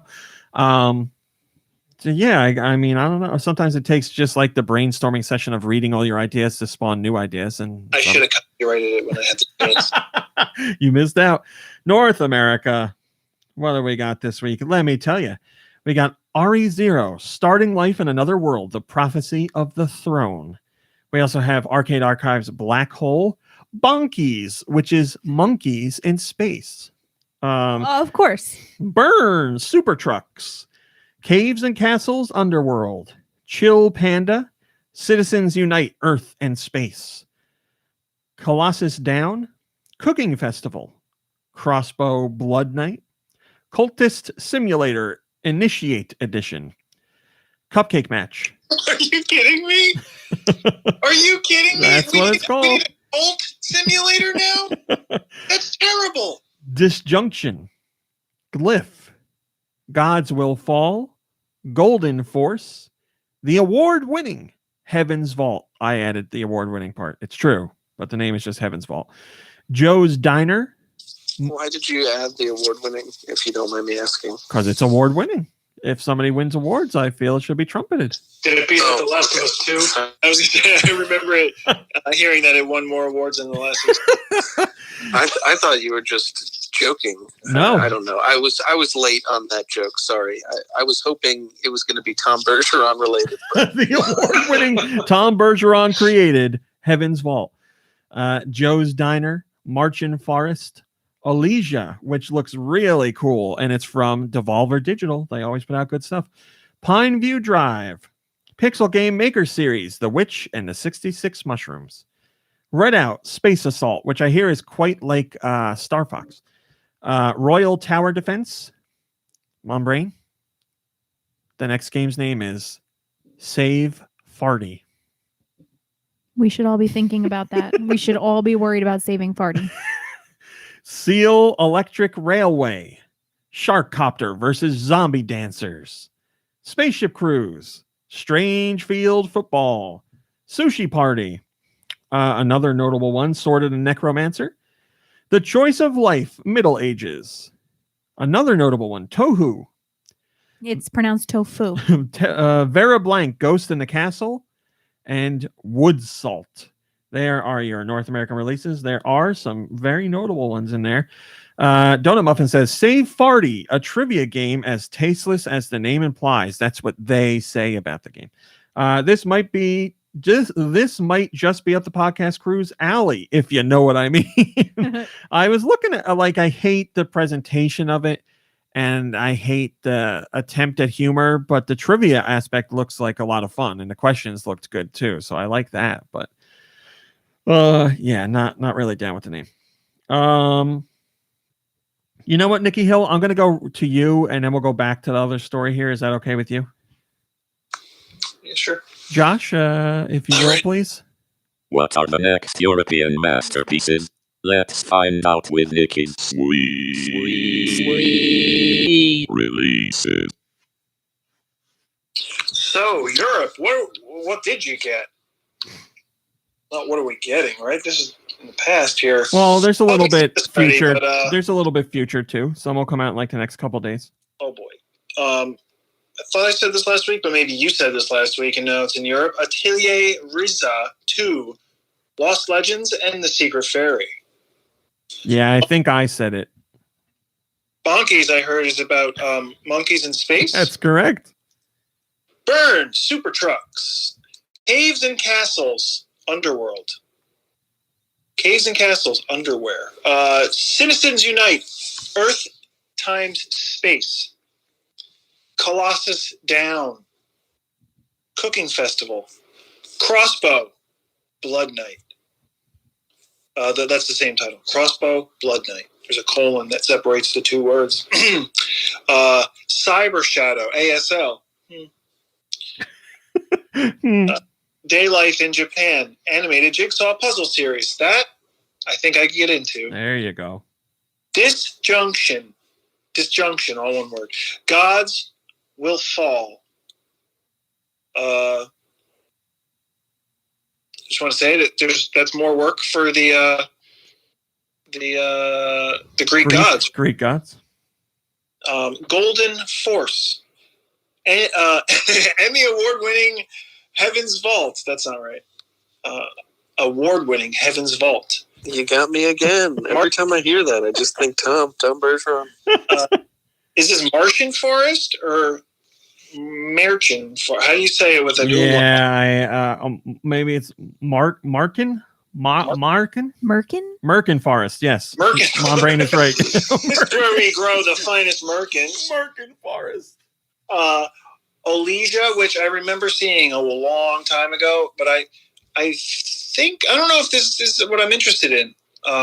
I'd call it close enough to a cinematic platformer. You like cinematic platformers? Yes. Well, because I liked the artwork that they released for it, and I was like, "Oh, this looks really cool." And then I remember watching a trailer. It may not have been this game, but I thought it was, and I was like, "Oh, this is not what I was expecting."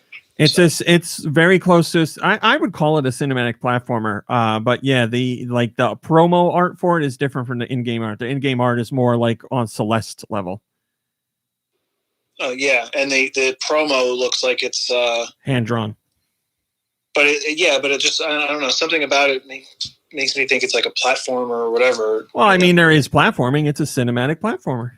Oh, that's right. Olesia, I said that already. Yeah. Man, stupid. Project Starship X or 10, whatever. X. Royal Tower Defense. Save Farty. Solus 128 or 128. Strange Field Football. Sorry, what was that? What was what? I guess there was feedback on the phone. Sushi Party. Sword of the Necromancer. The Choice of Life, Middle Ages. The Dark Eye, Chains of Satanov. The Brown Eye, yes. The Dirty Eye, Moria.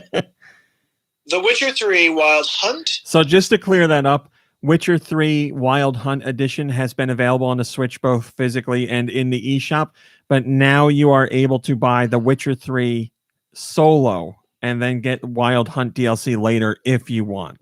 Oh. Thanks for clearing that up. You got it. Tohu, Ziggy the Chaser, and Zombie Apocalypse. And there's also a couple of Switch demos. Balan Wonderworld, Down in Bermuda, Immortals, Phoenix Rising, and The Ramen Sensei.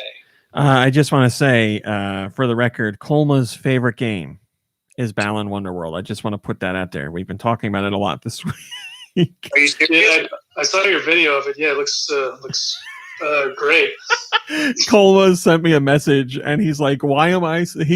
He went through to try and collect everything you could, and he sent me a message, and he's like, "Why am I playing this game?" He says, "F this game and the hold it has on me." Wait a minute.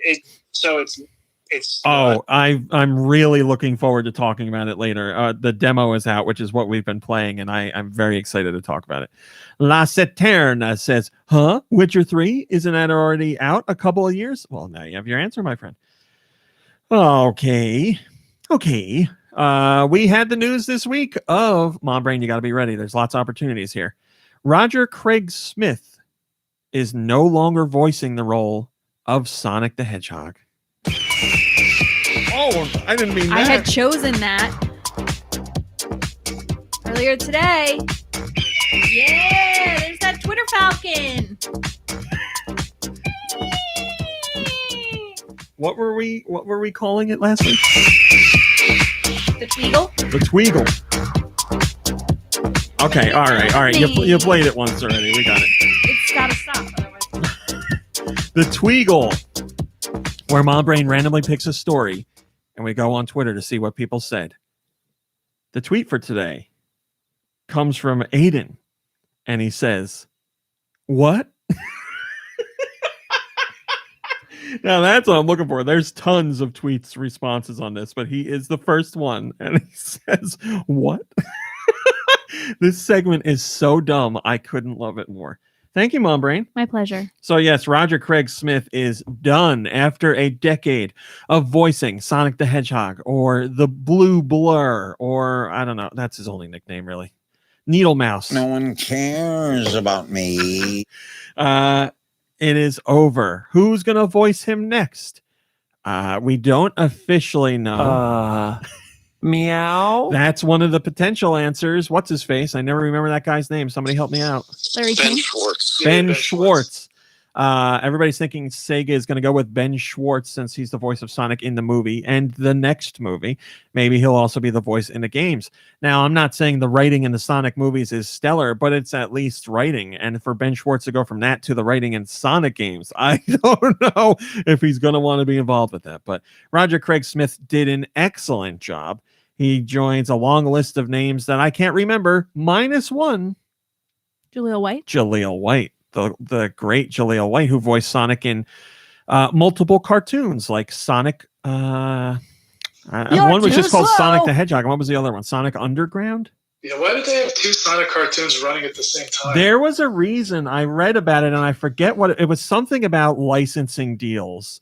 And the way they got around it is one network got just a straightforward Sonic cartoon, and the other one had to be like a wholly original thing with Sonic in it. Like that was the way they got around the deal. But they had Jaleel White on both of them, which was the right move, of course. Yeah, it's just so weird. I can't think of like another example of something like that. Yeah, right. I thought it was. shows. I thought it was weird when I was a kid. I didn't understand why there were Yeah, two me Sonic too. cartoons. But yes, Roger Craig Smith is gone. He did not say why he left. I don't believe he left of his own volition. I think Say was just like, okay, we're done. Thanks for the work. But he's very happy for all the kind words from fans, and he was very honored to be a part of the role. Roger Craig Smith does a ton of voices in the video game world, so he's fine. But obviously, Sonic was one of the more high profile. As I said to Do Michaels during this week, he's done voice work for Resident Evil for a number of years. I believe he does Chris Redfield, but he does a million other things too. So now we sit and wait to see. I heard he's leaving because he was upset he didn't win the Knickerbocker Award for Best Voice Acting. Well, there wasn't a Sonic game in 2020 that I can think of, so that would be the first issue there. But I don't know that he's ever been nominated. I think Roger Craig Smith is the best Sonic. I'm gonna put that out there. I think he did the best job with Sonic. Where it goes from here, who knows? But we'll all watch together. Hawk says time. See, Hawk, you and me, baby. Hawk says time to bring back Urkel, baby. I so desperately want him to be back in the role. I don't care if it's just like a one-off thing or something stupid. Just let Jaleel White do the role again. He's not busy. He could do it. I'm sure he'd be happy to do it. I believe fans got him to voice a fan-made Sonic thing a while ago, so he'll be happy to do it. Do Michaels, am I correct in saying you didn't know Jaleel White voiced Sonic? I did know that. I did know it. But never mind. Actually, the rumor today, the rumor of the week, was going to be just about this very topic. Ooh, I'm excited. Is it a rumor though? This one's technically true. Okay, all right. We're gonna skip that. Hideki Kamiya over at Platinum talked a bit more about Bayonetta. He was in an interview with Video Game Chronicles, and they asked him about Bayonetta 3. And he was asked, "You were recently quoted as saying you'd like to provide a public update on the game this year. Is that right?" And Kamiya says this, quote, "It's not really our position to say, but it's January. We've got to have something come out, right? I guess it's safe to expect that something will come out. There's still a lot of this year left, is what I'm saying. I understand it's driving the fans crazy. In light of that, my suggestion would be that maybe we should all reset and forget about Bayonetta 3 at Bayonetta 3. Then when something finally does happen, it will be a nice surprise, won't it?" with that. You can't just be like, hey, everybody, let's pretend like we didn't announce Bayonetta 3, and then boom, we'll surprise you. Yeah, that doesn't happen. But I think what happened is Kamiya, in his last interview, said, I shouldn't say this, but I'm going to say it anyway. And then he said it and got people riled up. And now this time he's like, hey, everybody, forget about this game. Yeah, because they all thought that he said Vanetta. Instead of making Bayonetta 3 this year, they're making Vanetta 1 this year. Vanetta. Yes. Philo says, announced too soon or development issues? Hard to tell, considering Bayonetta 2 did show more from announcement to release.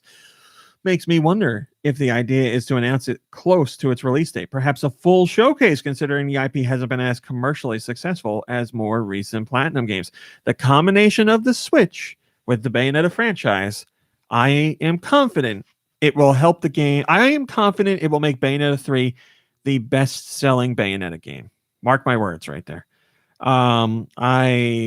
Platinum Games has a history of having critical darlings that don't sell all that well, but the spell might have been broken with Astral Chain, because Astral Chain is a new IP and it broke 1 million units in sales, so that's good.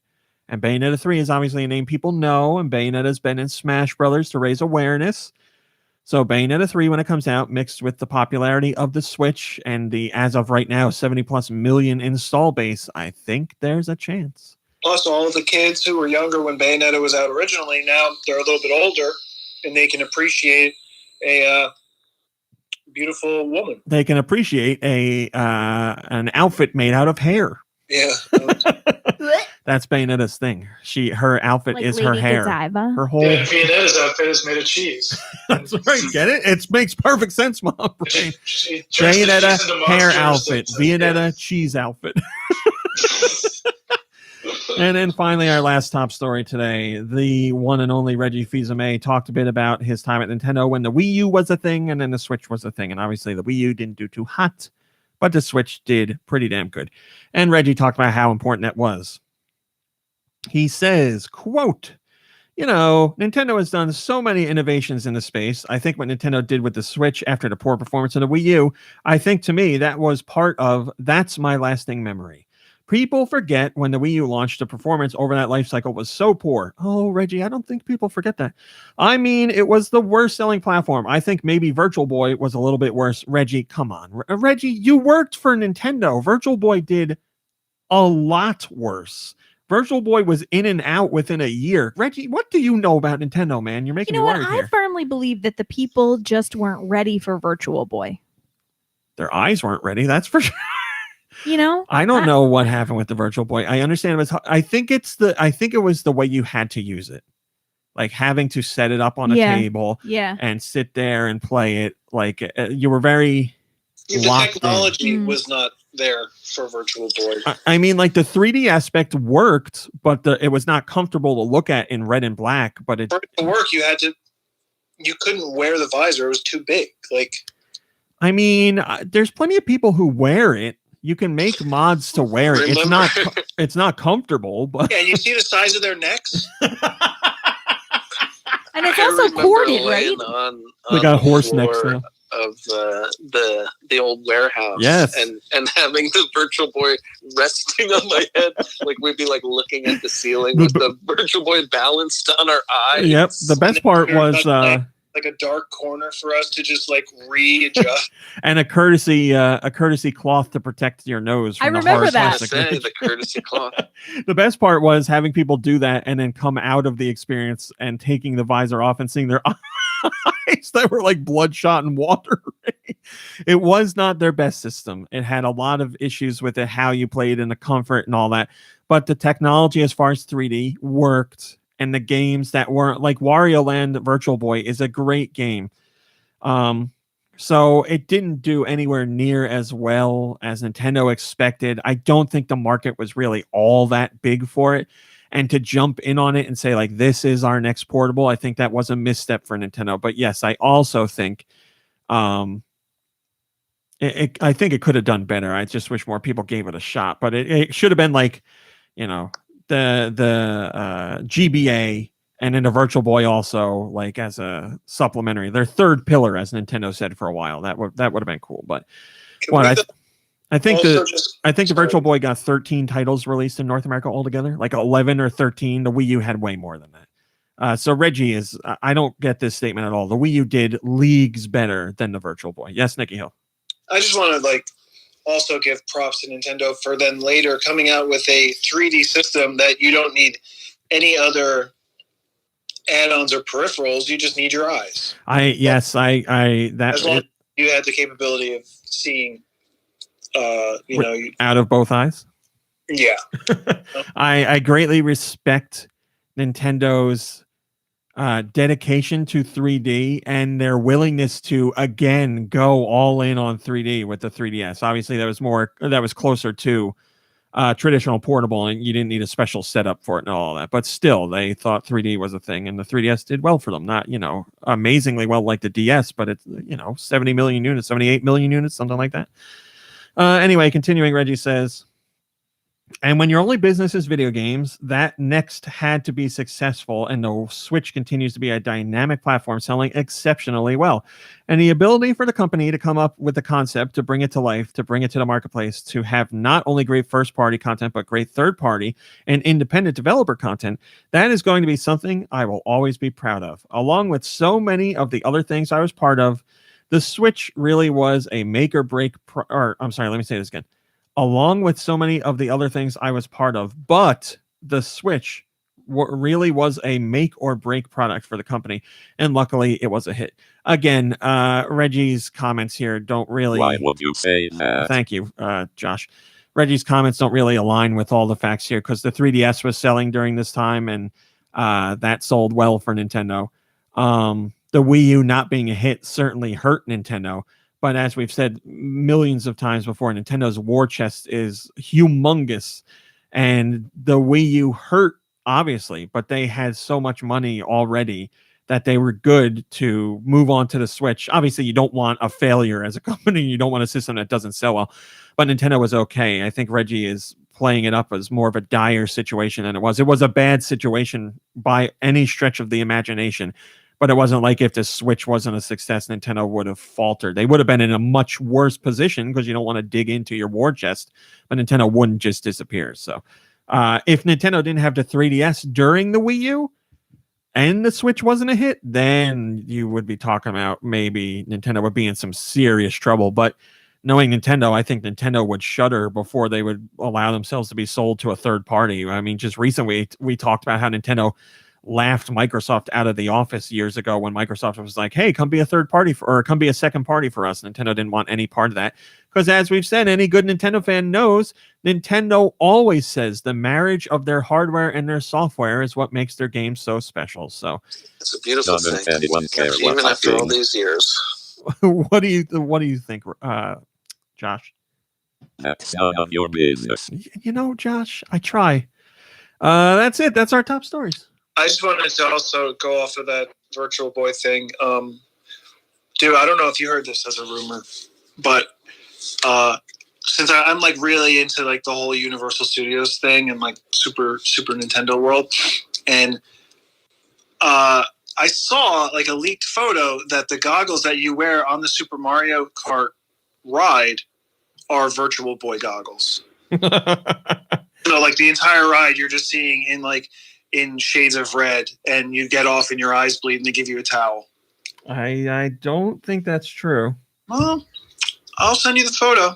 It is true. I heard that through my connections. All right, it's now true. And actually that's why they shut down they didn't open up. It's not necessarily because of COVID, it's because of the bloody eyes. Oh, all right. Well, if it's coming from you, then I believe it. I trust your sources. So.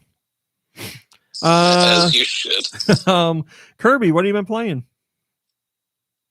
Okay, so let's see. I played through all of Gris, and so I'm glad thank you. Romy, I'm glad you told me that it's on the short side because if you hadn't, I might have been like a little disappointed. But I enjoyed this game.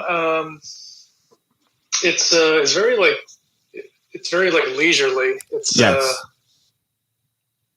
yeah, it's a very like relaxing game to play, and yeah, there's like a really good like ambient music score. Yep. I forget. I should look it up. I forget what that dev team worked on before, but they had worked on like for years they had worked on separately, like I want to say like the Call of Duty franchise or something, and they were so tired of doing that kind of game that I believe it's 3 or 4 people left, and they were like, "Dear God, can we do something else that's like a little more meaningful and not all about just shooting people in the face?" I had no idea. That's kind of amazing. Yeah, I gotta look it up. It was something like Call of Duty. Yeah, so Gris, I'm surprised I didn't get lost more while playing this game. I have a tendency to get lost pretty easily. Mm-hmm. But no, I guess the game did like I didn't really get lost until like the very end of the game. Because you're in like these big like ruined palaces. They all kind of look the same. It's sometimes it's hard. It was a little hard for me to navigate towards the end, but no, I guess the game does a really good job of like guiding you through it, guiding you like throughout the game without without really noticing it. Yeah, and you're right. That's a good way of putting it. It does do a very good job of guiding you without like signs pointing in a direction or a voiceover telling you go this way. It kind of like flows. Yeah, there's no. Well, I guess there's a little text when there's like button prompts or whatever, but other than that, there's no dialogue, no text. Very sparse presentation wise, but I really liked it. Obviously the visuals are the big selling point, but it reminded me of like an old like storybook. Kind of vibe. That's one of the few games in recent memory where it transitioned from cutscene to gameplay, and I didn't know. Like I sat there because I thought I was still watching something, and I was like, "Oh wait, I'm playing now." Well, I could tell because that's when like the letterbox stuff like pops up on screen. I think. Yeah, I didn't notice at all at first, and it was like right in the beginning when like after you drop out of the hand or whatever happens in the beginning. I remember her walking like through the desert a little bit and then stopping, and I was like, "What's going on?" And I was like, "Oh wait, I'm supposed to go now." Yeah, I also I actually wasn't expecting the game to end when it did. Even though I knew it was short, it kind of snuck up on me, and I was actually like playing it in handheld mode, and I was playing the Switch in handheld mode, and then all of a sudden I was like, "Oh, I guess the game's over." And I kind of wish, I'd been playing on the TV instead, just so I could see the ending on the TV. Yeah. But that was Gris was good. Also I beat Hades. Ooh.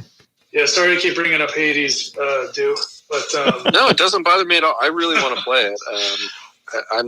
I'm worried that I'm complaining a lot about not playing it, and then by the time I finally play it, all of my friends will be done with it, and no one's going to want to talk about it. So so I'm just delaying, more mental pain for myself.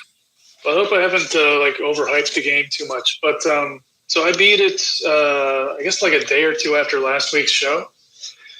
And much like Gris, this was also a game where the ending kind of snuck up on me. I wasn't ready for it. I was expecting something else, and then all of a sudden it's like, oh, okay, end credits. I guess the game's over. I know. Last week I said the story in Hades is I might have said complex. I think complex is the wrong word. It's I think what I meant was it's like deeper. The story is deeper as far as like emotional stuff than what I was expecting. Yes. Yeah. It's actually, if you think about it, it's a very like intimate kind of story. It's basically all about this family. Yeah. No, I completely agree. The story is probably the story is probably the part that surprised me the most because I wasn't really expecting anything there. Yeah, it's the story of this family who just happened to all be like ancient immortal beings.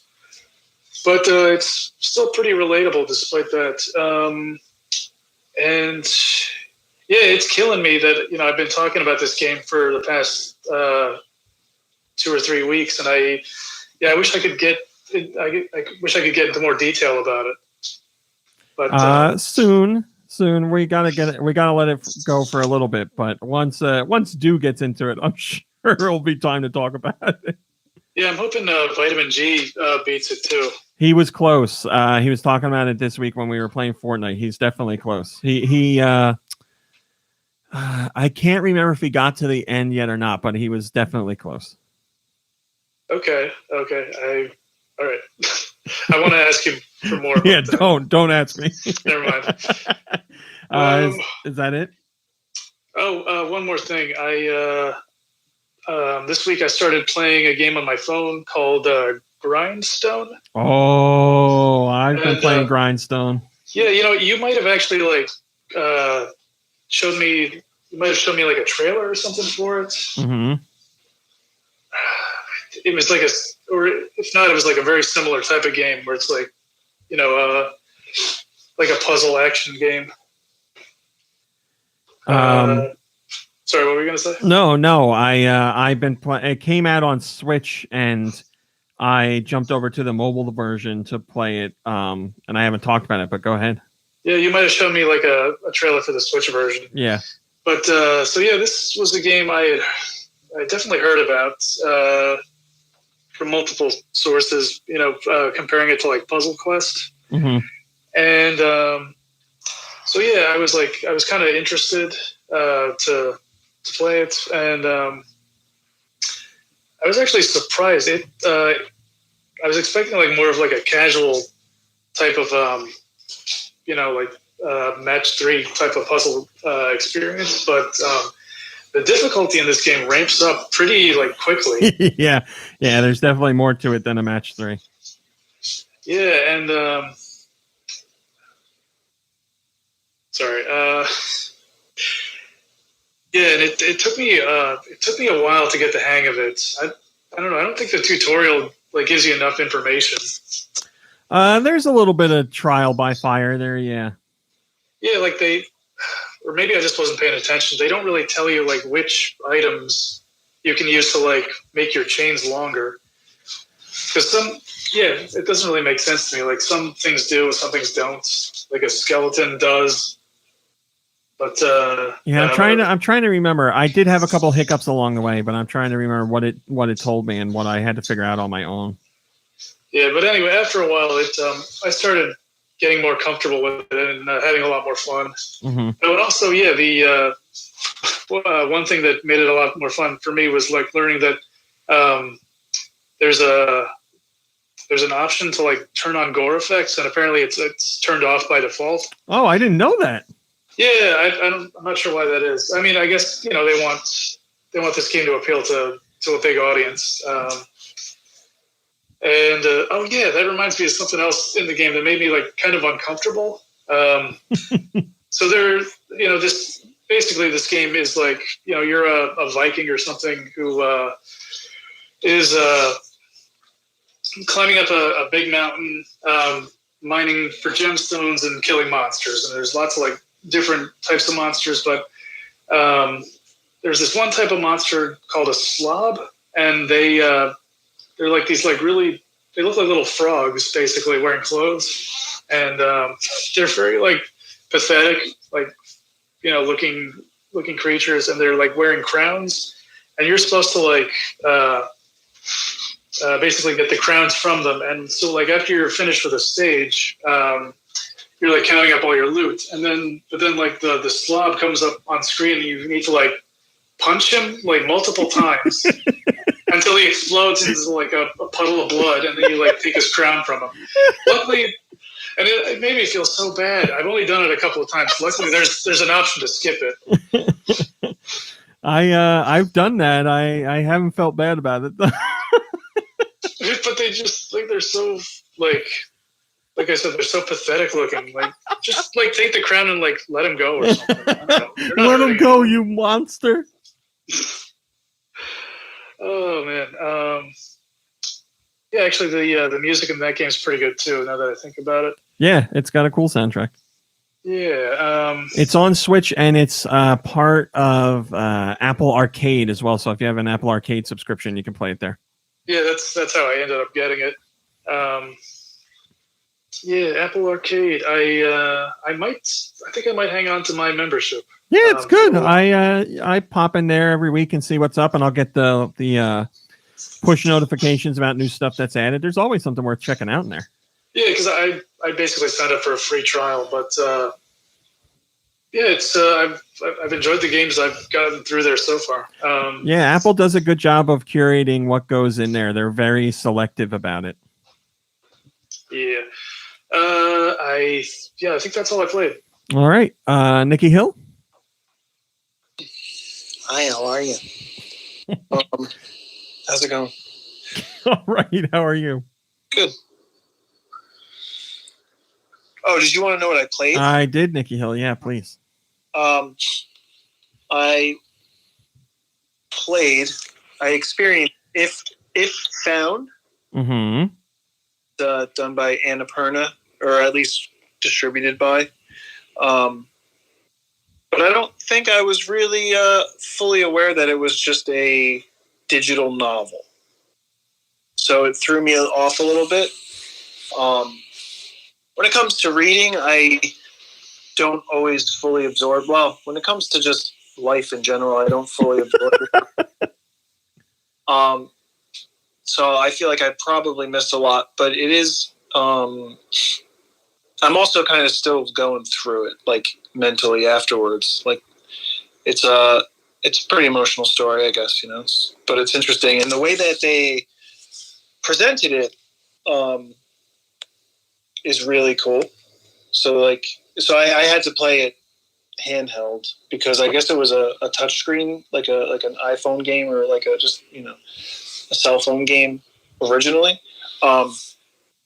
So you just use your finger and you just erase parts of a diary as the story goes on. But then there's the way they tie some scenes and these moments together while you're clearing away one layer and then the next layer is underneath. It's really interesting to experience. It originally came out for PC, Mac, and iOS. So yes, Right. it was. I feel like a touch pad, like a mouse pad, or using a mouse would probably be better than using the thumbsticks. It just thumbsticks didn't really work for me, and I just felt like using the touchscreen was much. Yeah, well, what's the other one? Also by Annapurna.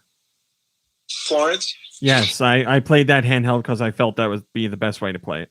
Yeah, and I should have too, but I didn't. But yeah, and the other one that I played a couple of weeks ago, with the Owl Man. I can't remember what it's called. Oh God, I can see it and I can't remember the name. Yeah, I really like that one too. But again, they're just very different experiences. Yeah. Annapurna's got their thing, definitely. Well, that one's not Annapurna, I don't think. The Owl. Oh, that's right. We went through this conversation. But yeah, they were good. I mean, that was good. I did enjoy it. I think it's an important story, and it's just not a story that you get often. Mm-hmm. I think Mom Brain should play it. There you go, Mom Brain. If Found. Okay. Or read it. It's a digital novel, so it's more reading than playing, but it's still experiencing. And then I played and completed Shady Part of Me. Oh, congratulations. That game I really enjoyed. It's I don't necessarily, I mean, I hope this isn't an insult to the developers. I don't think any of it is necessarily anything we haven't seen before as far as puzzles go. Mm-hmm. Everything that's in there has kind of been done somewhere, but the sum of its parts is it was just I think everything together was really great.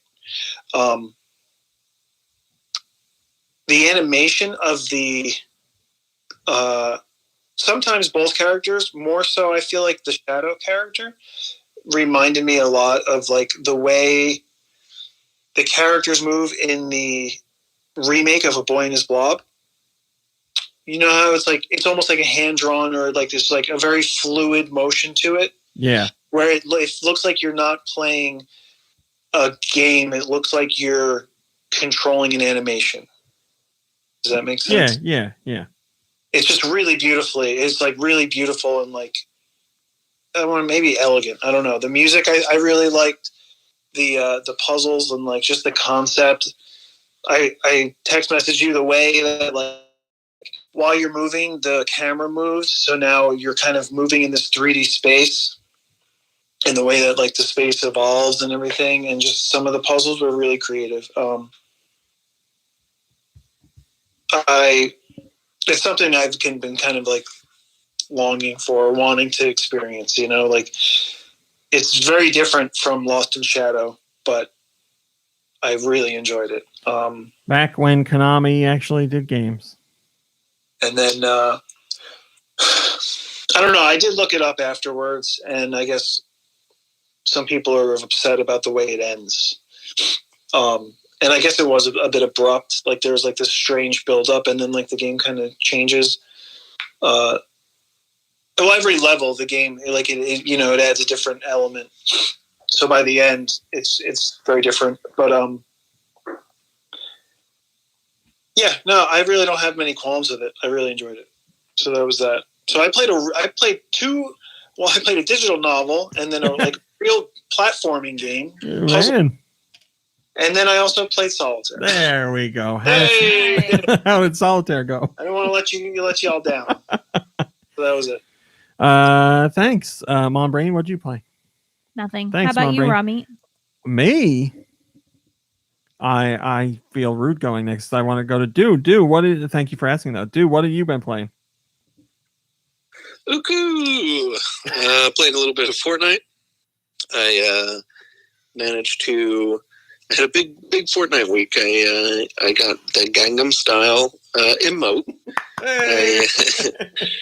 I reached level 100, therefore unlocking for the season, unlocking the Mandalorian's Beskar armor. Hey!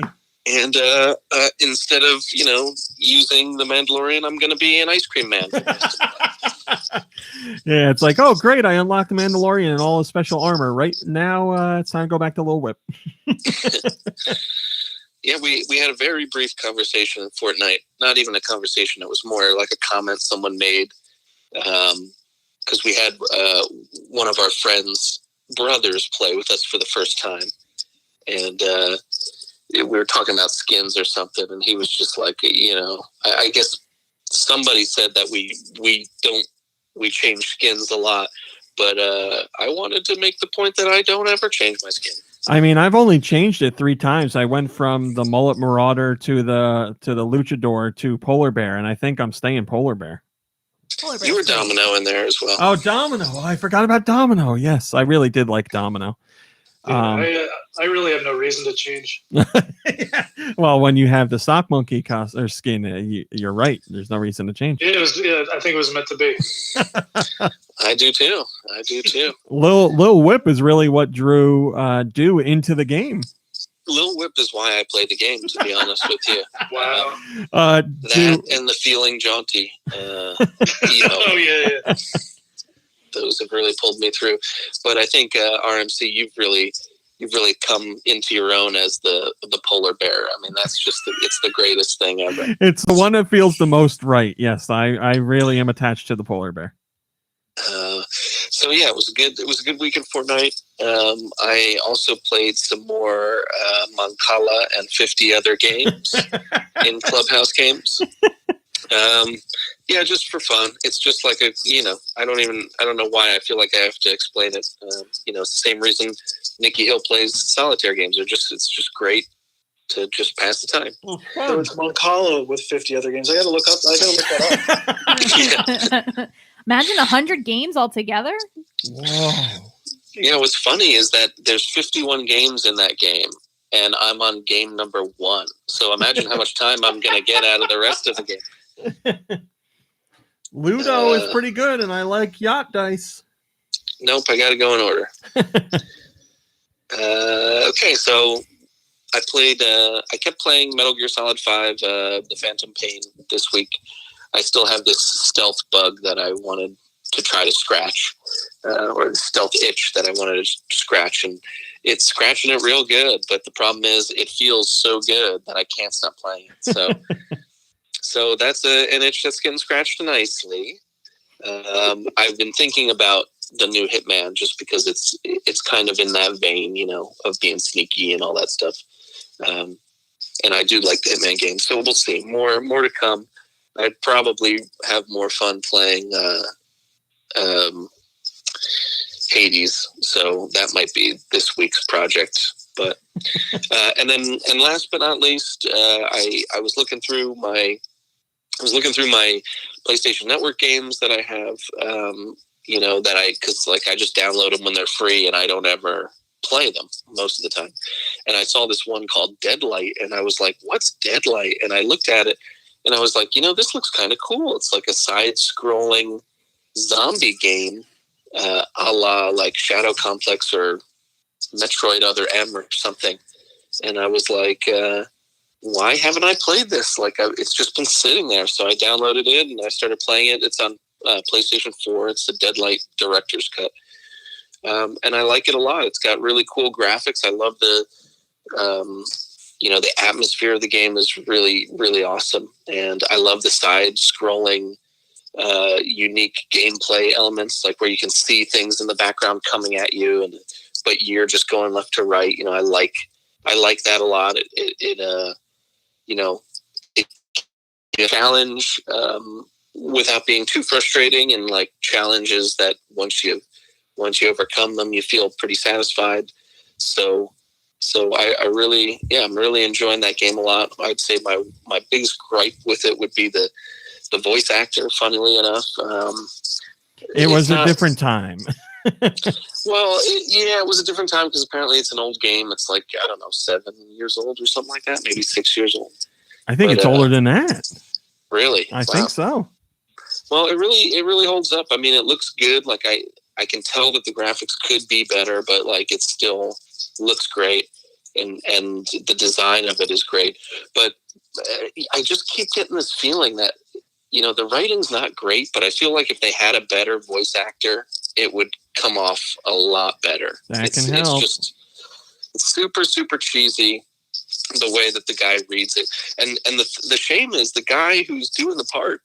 He's got a great voice. Like he seems like he could be a talented guy. He's just like not in the acting part of it, so that's the one thing that's kind of taken me out of the experience a little bit. But you know what? It's fun. It's got zombies in it.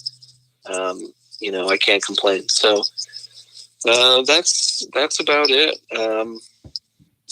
Gonna continue with Deadlight and the Phantom Pain, and then obviously Fortnite. But this week we'll see. I'm looking into Hades. That's got to be my next one. I keep saying, I want to play it before everyone's that I know is done with it.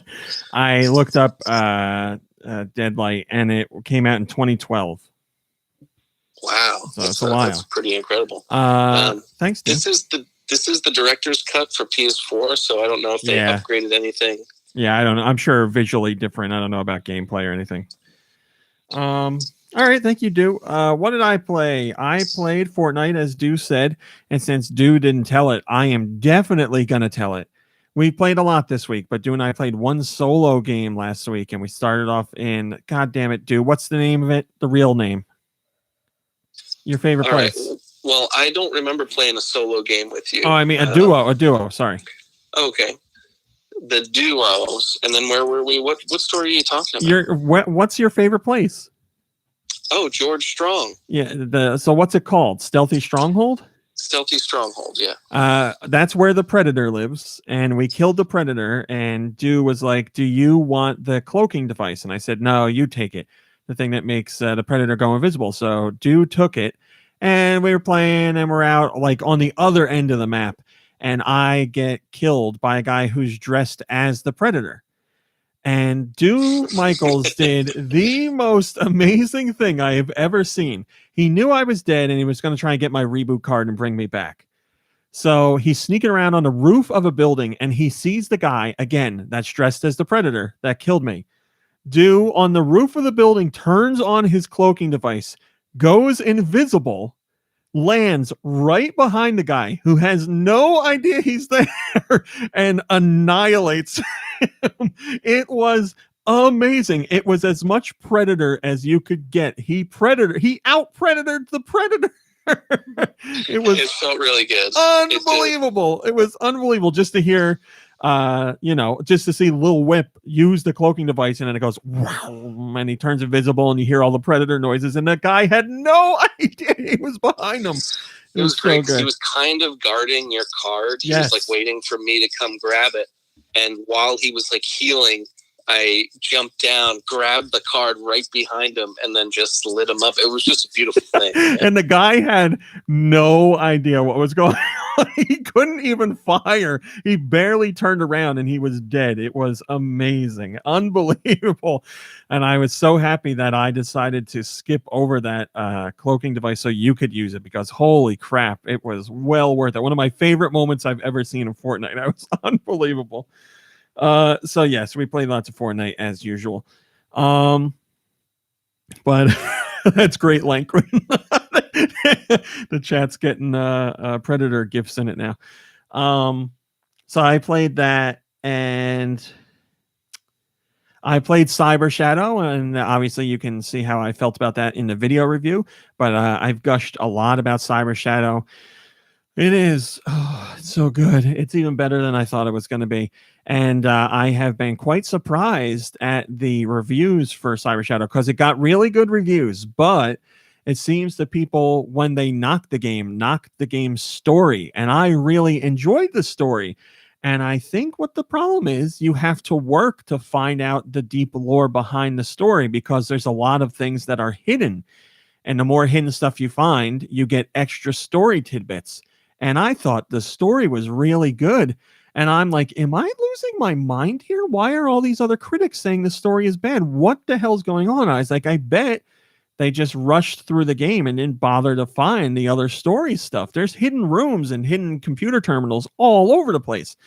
So then I was vindicated, because later on in the week, the creator of the game said he only managed to cram 25% of the story that he wanted into the game, and he has all the other stuff fleshed out, but he's like, there's tons of story in there. You just have to find it.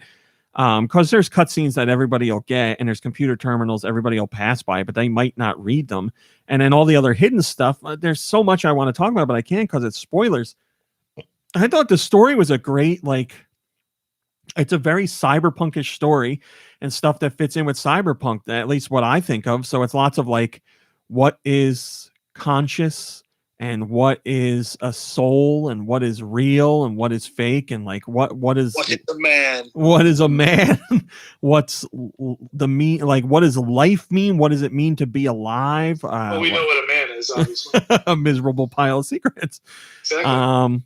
Just what emotions mean to a person, and how emotion plays into who you are.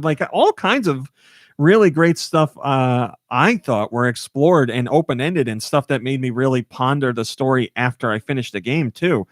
So I was like, man, I'm surprised, but now I see what's going on. I feel like a lot of people just skipped the story or didn't bother to hunt down any of that stuff, which is a shame. So that's what I can trumpet the most. Make sure you get in on the story, because I thought it was phenomenal. I thought it was really good. I was actually impressed it had that much story. So yeah, I think it was done that way because a lot of people see a platformer like that and they're just looking to play through the platformer and get to the end. And lots of NES games didn't really have much in the way of story.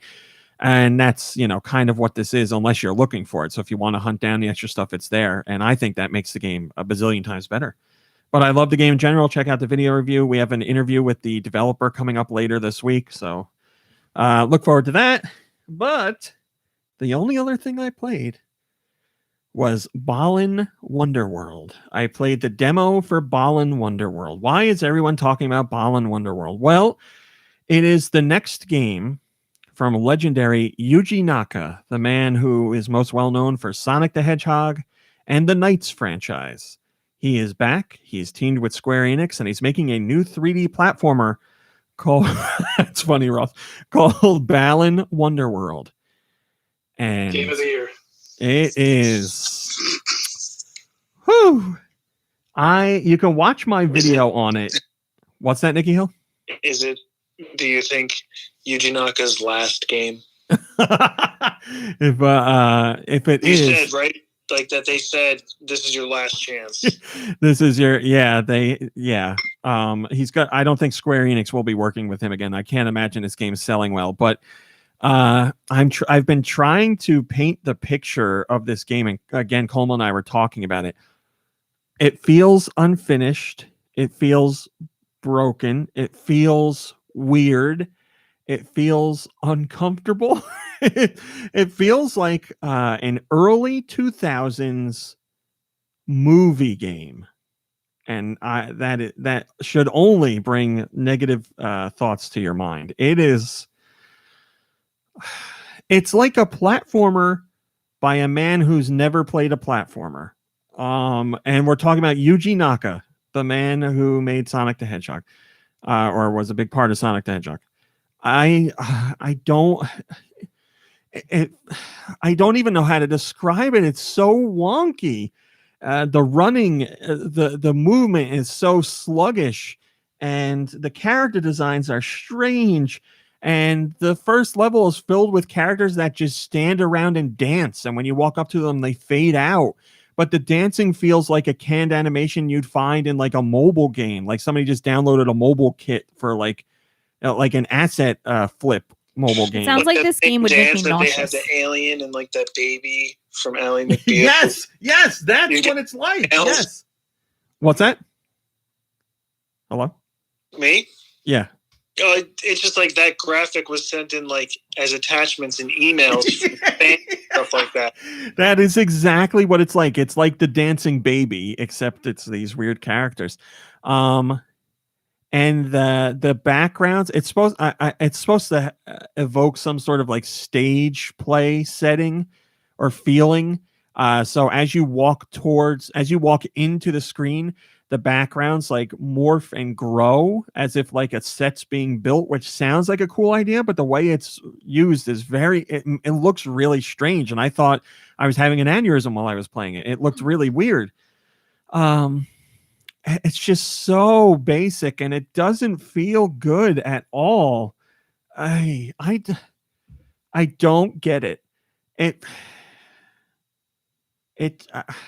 The man's been making games for so long, and for better or worse, it feels like one of his games, but it feels like his first experiment in 3D.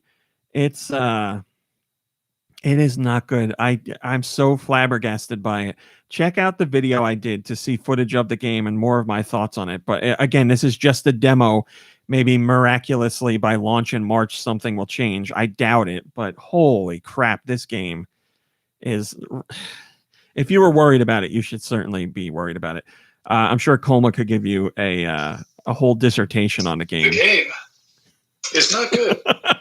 It's really not, and Reggie would not be wrong by saying that. But yeah, if you were looking for the next big 3D platformer, this is not going to be it. It's so weird. It's not good. It is not good. In the video, I said it feels like a PS1 3D platformer when developers were just trying to figure out how to make those games. So, but there's still better 3D platformers on a PS1 than there are than Balan Wonderworld easily. So, if you want to try the horror for yourself, download the demo on the Switch eShop today. Josh will not be playing it. And then that's it for me. All right, let's do some questions. Send your questions to GoNintendo questions at gmail.com. Where? GoNintendo questions at gmail.com. They can be about Nintendo. They can be about video games in general or anything you want. Ridley Saria, I saw, had a topical question, timely question, so I'm going to jump in on this right now. They said, the tall woman in Resident Evil Village reminds me of Hachishaku-sama, a spirit or yokai in Japanese horror urban legends. I won't go into too many details. She's an 8-foot tall woman who wears a white dress and a wide brim hat. She stalks and abducts children. I suspect RE8's character might have been inspired by this myth, given some of the visual similarities. Well, that certainly sounds like it makes sense to me. Thanks for bringing that to our attention. My question to the podcast crew, are there any horror urban legends you're particularly fond of? Something local, like the Jersey Devil, perhaps? I love the Chupacabra. I just love the idea of this little creature running around and eating goats and terrorizing people. Sucking their guts out through their buttholes. I just like that it's a tiny little rabbit monster creature. Yeah, I mean, I think the Jersey Devil is a good one. Mothman. Yeah, I was into the Jersey Devil because it was nice to know that there was a monster from like my home state. Yeah. Mothman is a good one. I just always thought Mothman was funny. Apparently, I think Ohio. I think it I'm is. a big fan of the Skin Changers or the Wendigo. Oh, those stories fascinate me. Where you're in the woods and like you hear like a family member's voice calling out to you, but it's apparently just some shapeshifter trying to lure you in for dinner. I mean, I'm sure it's not real, but I like those stories. I was going to ask, is this a do rumor or? Or is this one true? This one's definitely a rumor. Wendigo is an X-Men, right? Or was it as an X-Men character? Oh yeah, from like Canadian X-Men or something, right? I don't I just remember as a kid hearing whatever the Canadian. And isn't he in the X-Men arcade game? Oh, that's right. He's a boss, isn't he? Yeah, I think he is. But Wendigo is based in like Australia and New Zealand, though, right? Well, there you go. No, I think I thought it was Native American. Yeah, I think it's Native American. Nikki Hill. You might be thinking of. Wait, what are you thinking of? You're thinking of the dingo. Here, hold on. I looked it up on. Hold on. Like, I looked it up on Wiki. Wendigo, the east coast of Canada and the Great Lakes region. Yeah. Yeah. Okay, that explains the Canada connection. There you go. And they have like horns and stuff, right? In their natural form. I don't know. I've never seen. I don't know. I just know that they like. Yeah, I think they shape shift. I think they can change their. I think they're like they're supposed to be either like witches or wise men that like grew old and went crazy with power, and then they just became evil entities that could like change shapes, change into different animals or people. Wow, I knew just the base knowledge. I didn't know all this. Yeah, this is fascinating. Wow. Well, I do. I like to read like spooky stories and stuff. I like to go to like the paranormal Reddit and all that stupid stuff. And I mean, yeah, most of the stories I'm sure are not true, but it's fun to like, read about it and spook yourself. Well, that's what I listened to, that Reese Darby podcast, the cryptid factor, because that's all they talk about, a lot of cryptids like that. And it's just funny because, like, there's news stories almost not all the time, but there's constantly stories of stuff coming out. And from them, I learned about the frogman, and I think that's in Ohio. And it's like a man-sized frog. That's it. He's just a big frog. Yeah, and then they did a story once. They just read news articles or whatever about like a lizard man down in, I think, like Louisiana or something. And the story was like this woman was coming out of church, and Reese Darby's like, of course, she's not going to lie. She's coming out of church. And like they show the photo, and it's just like clearly a man in a giant lizard rubber suit, but like in the classic Bigfoot, like caught in action walking pose. Wristwatch. And they're like, it's just like, oh, they've got a photo of it. This is real. This actually happened. Give the woman credit. Like, she wouldn't lie. This is real. I'm gonna have to look up this picture. But yeah, there's so many of them. I mean, I would love to meet a frog man.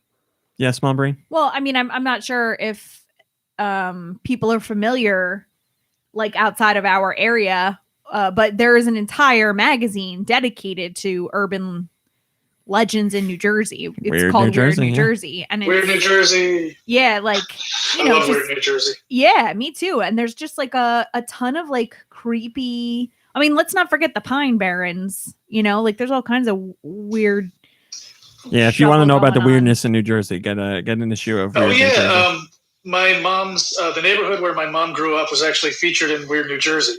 Did I ever tell you guys this? Because of your mom? No, it was her neighbors. She had I guess she lived in the same neighborhood as like a famous like mobster who had like an incinerator on his property. Wow. Yes, he was like Jimmy the Boot, I want to say. For non-nefarious reasons, I'm sure. Obviously, yeah. Thank you for the question, Ridley He Soria. like making his own homemade pizzas. You don't want to eat them. We also, Mom Brain, have a Patreon question. Did you know that you can join the Patreon For $1. for $1, as Billy says? Guy Bones' question is as follows. It has been a while since the Switch came out. For most of Nintendo's video game history, they have had a handheld and a home console. But with Nintendo now focused on a singular system for a few years, what does the crew think of this change? Miss the 1-2 punch of separate systems? Like all the games coming to one console? Do you think having one console is better for business? Thank you. And pod on. Well, I think the Switch being portable and console or docked, whatever you want to call it, I think it makes for the best of both worlds. You can play games portably if you want, or you can play them on TV.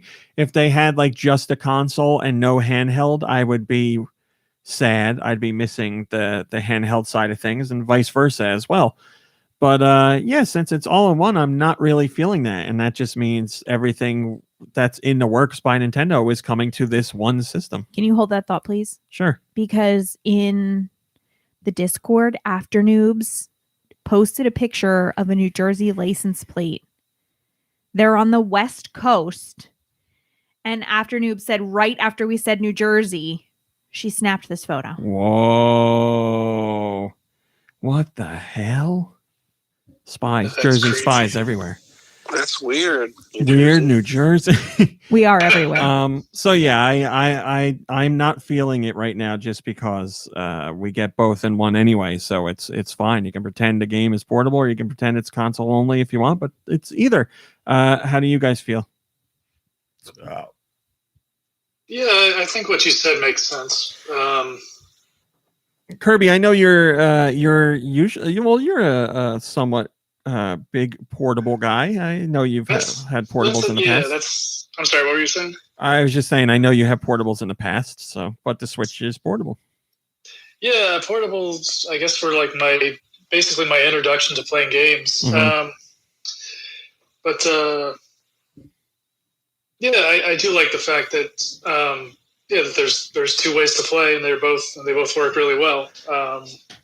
So yeah, also I guess it makes sense, like economically speaking. They can put all the resources into and concentrate on one system instead of two. Yeah. Try to support two at the same time. Yeah, instead of having to split development, and then also worrying not just if one system's going to be popular, but if two are going to be popular. But Exactly. Anybody else got any thoughts, or are we good? I think I agree with you guys. I think they nailed it with the Switch. It's perfect. I'm not a big handheld gamer. The only reason I owned all the handheld Nintendo games over the years or systems over the years was to, play like a Zelda or Metroid or something that I couldn't get on the system because they were going to make the games. Yeah. So I only had them out of that necessity. I do kind of miss the DS just because it's like really cool. The 3DS, because I thought it was a really cool concept. It's just done well, and like the games that utilize it well look awesome. But I prefer to play on a TV, and the Switch, just like you said, offers the best of both worlds, and it does it so well. I mean, without missing a beat. That this seems like the way to go. But what's funny is like every time they come out with a system, I'm like, this is the way to go. Like they did the 1-to-1. I played Skyward Sword with the Wii Motion Plus, and I was like, never going to play another Zelda again that doesn't have Wii Motion Plus. And then, I was wrong about that too. So who knows? Yeah, I mean, it all depends on what's coming out on what system and what the inputs are and all that stuff. But yeah, I think just having the one makes it it might make you like nostalgic for the days where things were split, but it certainly seems to make better sense, especially fans because they don't have to worry about missing out. They can get all the games on one system, so they don't have to worry about it. Mom Brain? Yeah. Are you ready? I'm ready. All right, let's do it. Send your music to GN Pod. Music. Oh. You want to hear it? Send your music to gnpodcastmusic@gmail.com. Where? gnpodcastmusic@gmail.com. I got music. You want to hear it? You want to hear it? Oh. Our first song comes from Anastasia Beaverhausen, who woke up just in time to hear this little ditty. Is that what I sound like?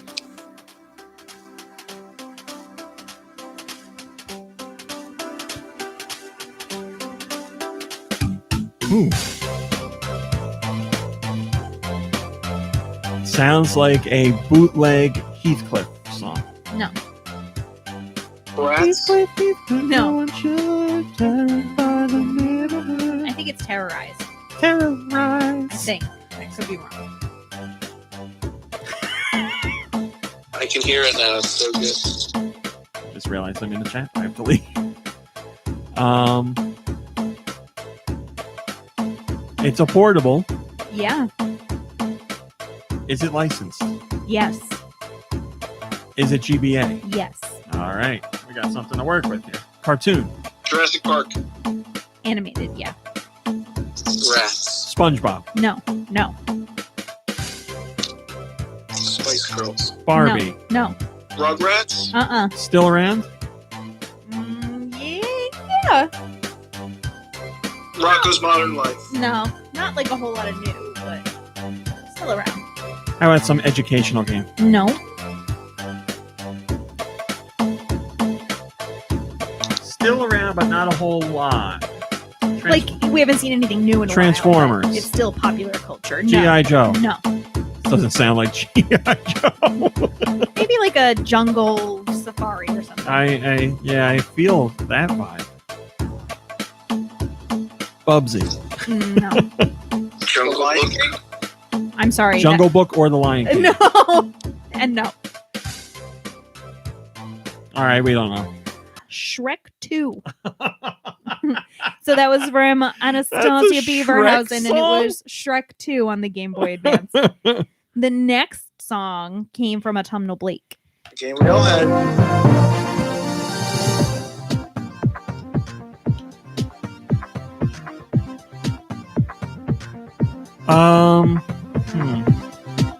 I don't even know what system.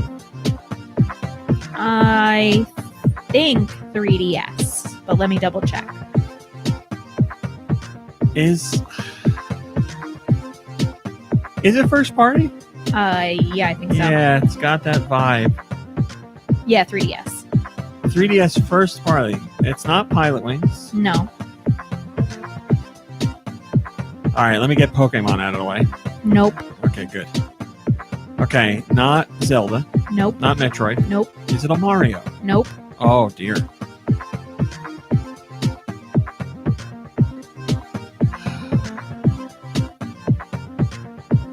Is it a Clubhouse Games? Nope. It's not Donkey Kong anything.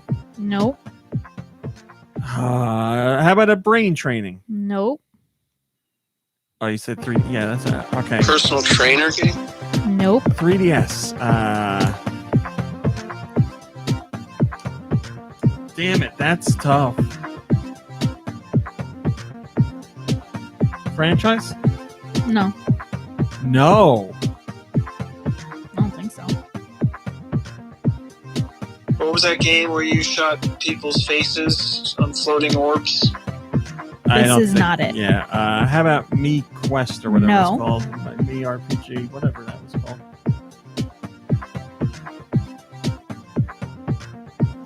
Is it like a training game?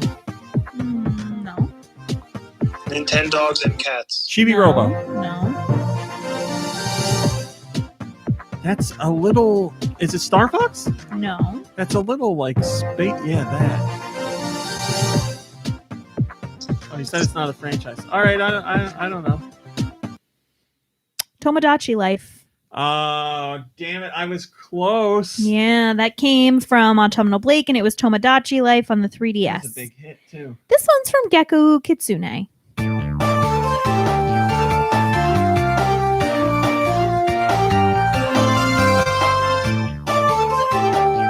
It's going to be another one of those weeks. Oma, you're right. What system?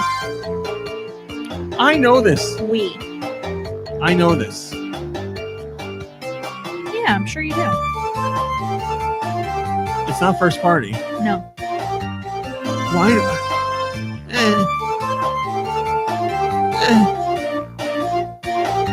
The cat's jumping on my back. That's why I'm making those noises. Franchise? Yeah. Is it Sega? Yeah. Yeah, all right. All right, Sega on the way. Well, we got Sonic. Uh-huh. Sonic and the Secret Rings. I just have a number. Hey.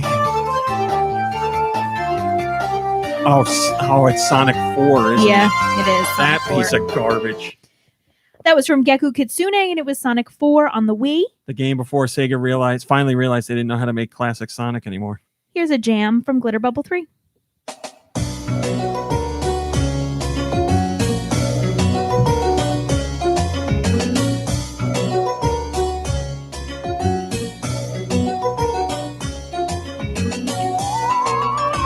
It's spooky. Spooky. What system? 3DS. Spooky on the 3DS, guys. Come on. We got Luigi's Mansion 2. No.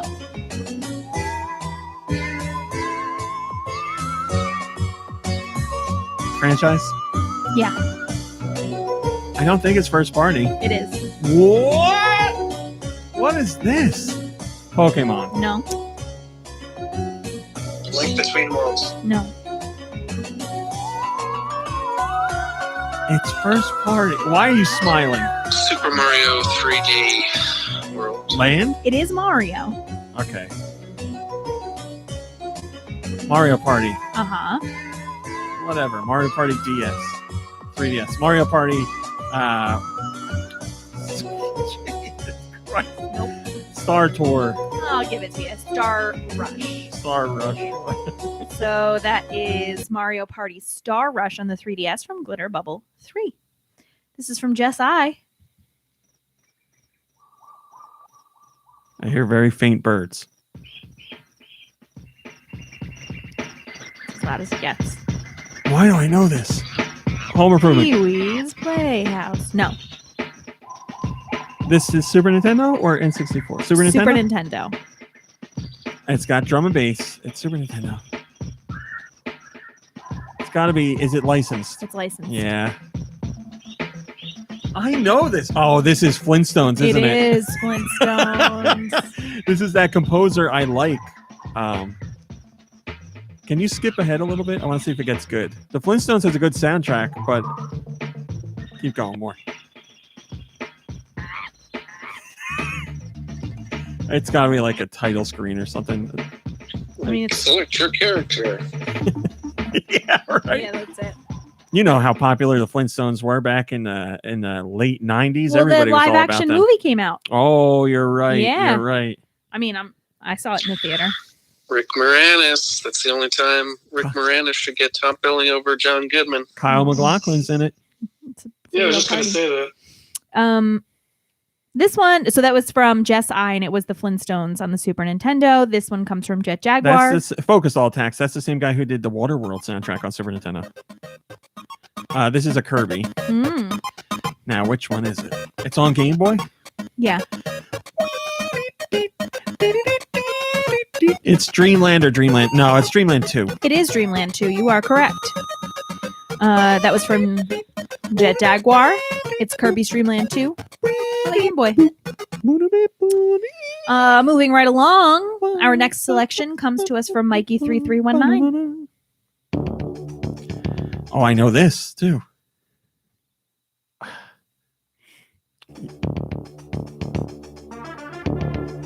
Super Nintendo? Yeah. Donkey Kong Country? No. Oh, no, it's Battletoads. Super Yeah. Battletoads or whatever.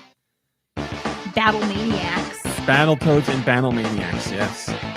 I Mania. See, I guessed Donkey Kong because it's got that rare bass. Yeah. I was wrong. So that was Mikey3319, and it was Battletoads in Battle Maniacs on the Super Nintendo. Here's Shoot. I was keeping score and then I stopped because I was getting into the music. So sad. This one's from Ultros. Mario Paint. Mario Paint. It is Mario Paint. So many hours spent listening to this song, and it drove my dad nuts. Did it? Yes, because it's Mario Paint, so you're drawing like 4 hours, and it'd be like, make a 4-frame animation, and as it's this song, which is like being in a madhouse, but it's also the sound of like the markers on the screen, so it's like, oh, my dad's trying to read the newspaper. It's this song, and he's like, God damn it! It's the same S all over. So funny. And the eraser, like, the dog barking for undoing things. I have vivid memories of that. Can't you play that in your room? And why didn't he just get up and go to the other room? Because he sat in a donut. He couldn't go anywhere. Your mom's LOLing. Oh, my mom's in there? Yeah. Oh, I'll never forget it. I remember my mom saying, leave him alone. But I think that might be why I ended up moving my games into my bedroom. I was playing that in the living room. It was like I want to say it was a Saturday or a Sunday, and it was like 3 p.m. I remember doing a little stupid animation, and it was driving him nuts. I'll never forget it. He still does that same thing today, where he'll be like, "It's the same music over again." Just whatever. You've heard him do that spiel before. Yeah, we all have. We all have. That was from Ultros, and it was Mario Paint on the 64. Here's the song from Wired. Your mother says it's his thing.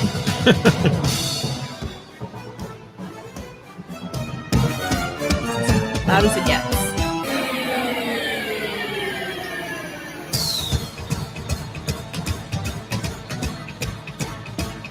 I don't know.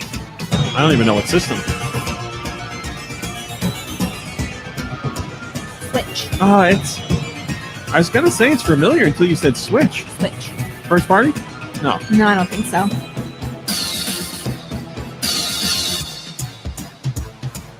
Man, I was gonna say familiar, but you saying Switch completely threw me off. I got nothing. I'm so sorry. Go ahead, I don't know. It was Starlink Battle for Atlas. Oh, and on I the even Switch. played that. God From damn Wired. So the very last song we have for this week comes to us from Zebra Foss, who thinks that you are going to be stumped. Oh, thank you, Zebra.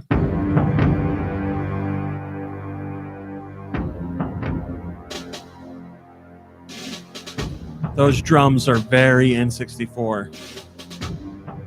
Yeah, 64.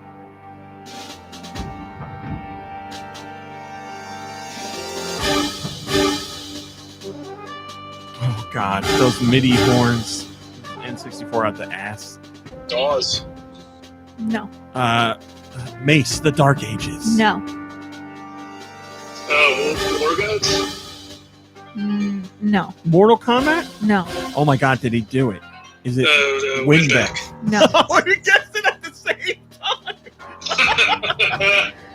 time. Mission Impossible. No. Army Men, something or other. No. Hexen. No. Descent. No.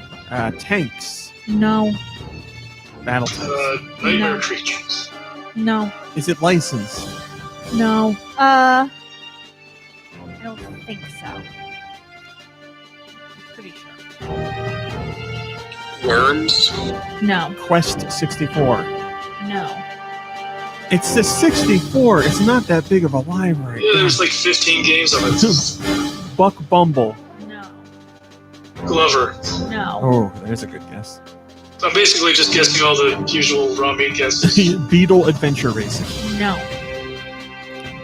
Mischief Makers. No. Do we have a definitive answer on it being licensed? I don't think it's licensed. How about Xena or Hercules? No. I know you said not licensed, but it is you. Oh. It's gonna piss me off when I hear it. Is it like about espionage? I'm not telling you. Even if I knew, I wouldn't tell you. All right. Is this Superman? No. Oh, there's a guess we didn't do. Daikatana. No. All right, go ahead. Hold on. Voodoo Man. No. Shadow Man. Homa got it. That's what I meant. Is it still going now? Yeah. Space Station Silicon Valley. No. I forgot it was called Shadow Man. Shango Man. What is this? I don't want to give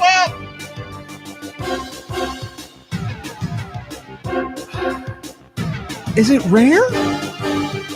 That noise is rare. It was developed by Rare.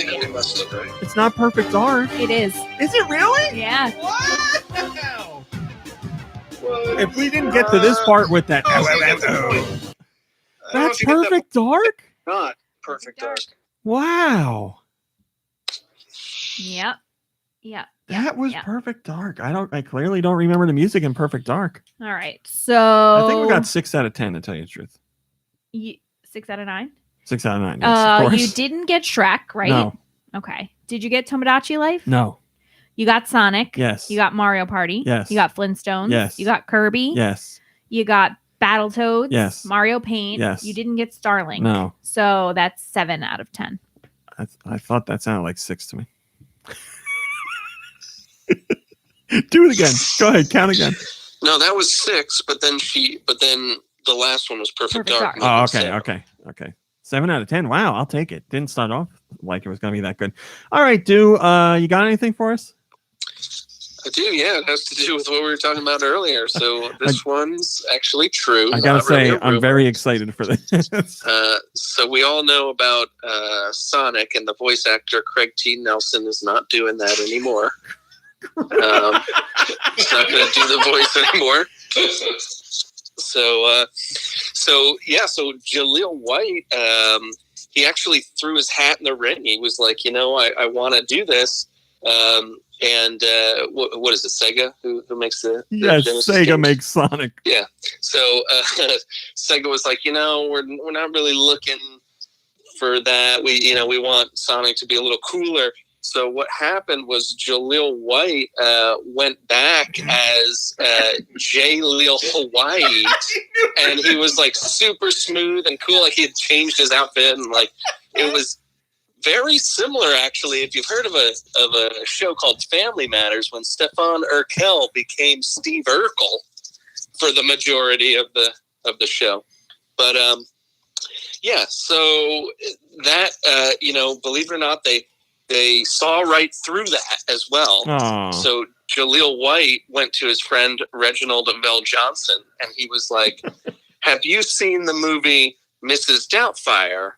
When he calls up like 4 or 5 times with like fake people to make it look like, it's tough to get a housekeeper or whatever.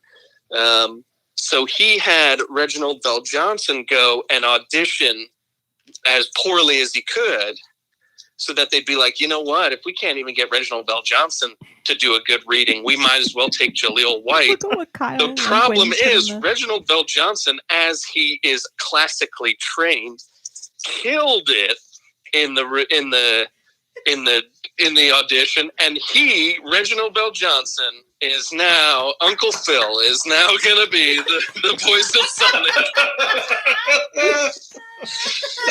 And yes, all the things that were wrong in that story, I did on purpose. I was going to say, I know you well enough to know that Reginald Vell Johnson is not Uncle Phil. Man, that is great. So I'm glad that it came up today, because it's very important, and all you Sonic heads out there can get used to Reginald Vell Johnson coming back. Lanquin put the perfect GIF in the chat for your thing. I'll have to send it to you, dude. But when Sonic comes back, is he going to be a police officer then too? You'll have to wait and see. Officer spoilers for the next movie. We don't know. Yeah, if Shadow the Hedgehog is in it, there will be firearms in it. So, Which is what which is what all Sonic fans want. All right, everybody, that's it. Thanks for watching. Thanks for listening. We'll see you next week. Goodbye, everybody. Goodbye. Bye. Enjoy your week. Stay. All right. Well, okay. Reginald Vell Johnson is Sonic. I like it. I do too. I really thought you were going to go the extra step and have Jaleel White show up as a female Jaleel White, as in Myrtle Urkel. But I would have if I remembered any of like the female characters' names from Sonic. Then I could have done that. There's Amy. There's Rouge, whatever her name is. Sure. It's got to be Rouge the Bat. All your favorites. All the favorite Sonic Rouge characters. the slutty bat. There's what's her name? Lacey Chabert. She was that human girl in the one game. We're not counting that. It's a very important character, Kirby. It was the only character that Sonic was willing to kiss. That's true. I don't know what that seems. Oh, that's right. Lanquin brings up Cream the Bunny. Oh, is Cream the Bunny a lady bunny? Yes. Don't tell me what to do. Oh, that's the name. She is a lovely lady bunny. It's true. This is getting weird. Oh, Sonic characters got weird a long time ago. I mean, like sexually weird. Yeah, and I stand by what I said. All right, everybody, that's it. It's the weekend. Rest, relax, play some games, hang out with friends and family, virtually, safely, whatever you're doing. And you deserve it. That's about it. We will see you next week. Goodbye. Oh, wait a minute. I got to do this. Goodbye, everybody. Bye. Bye.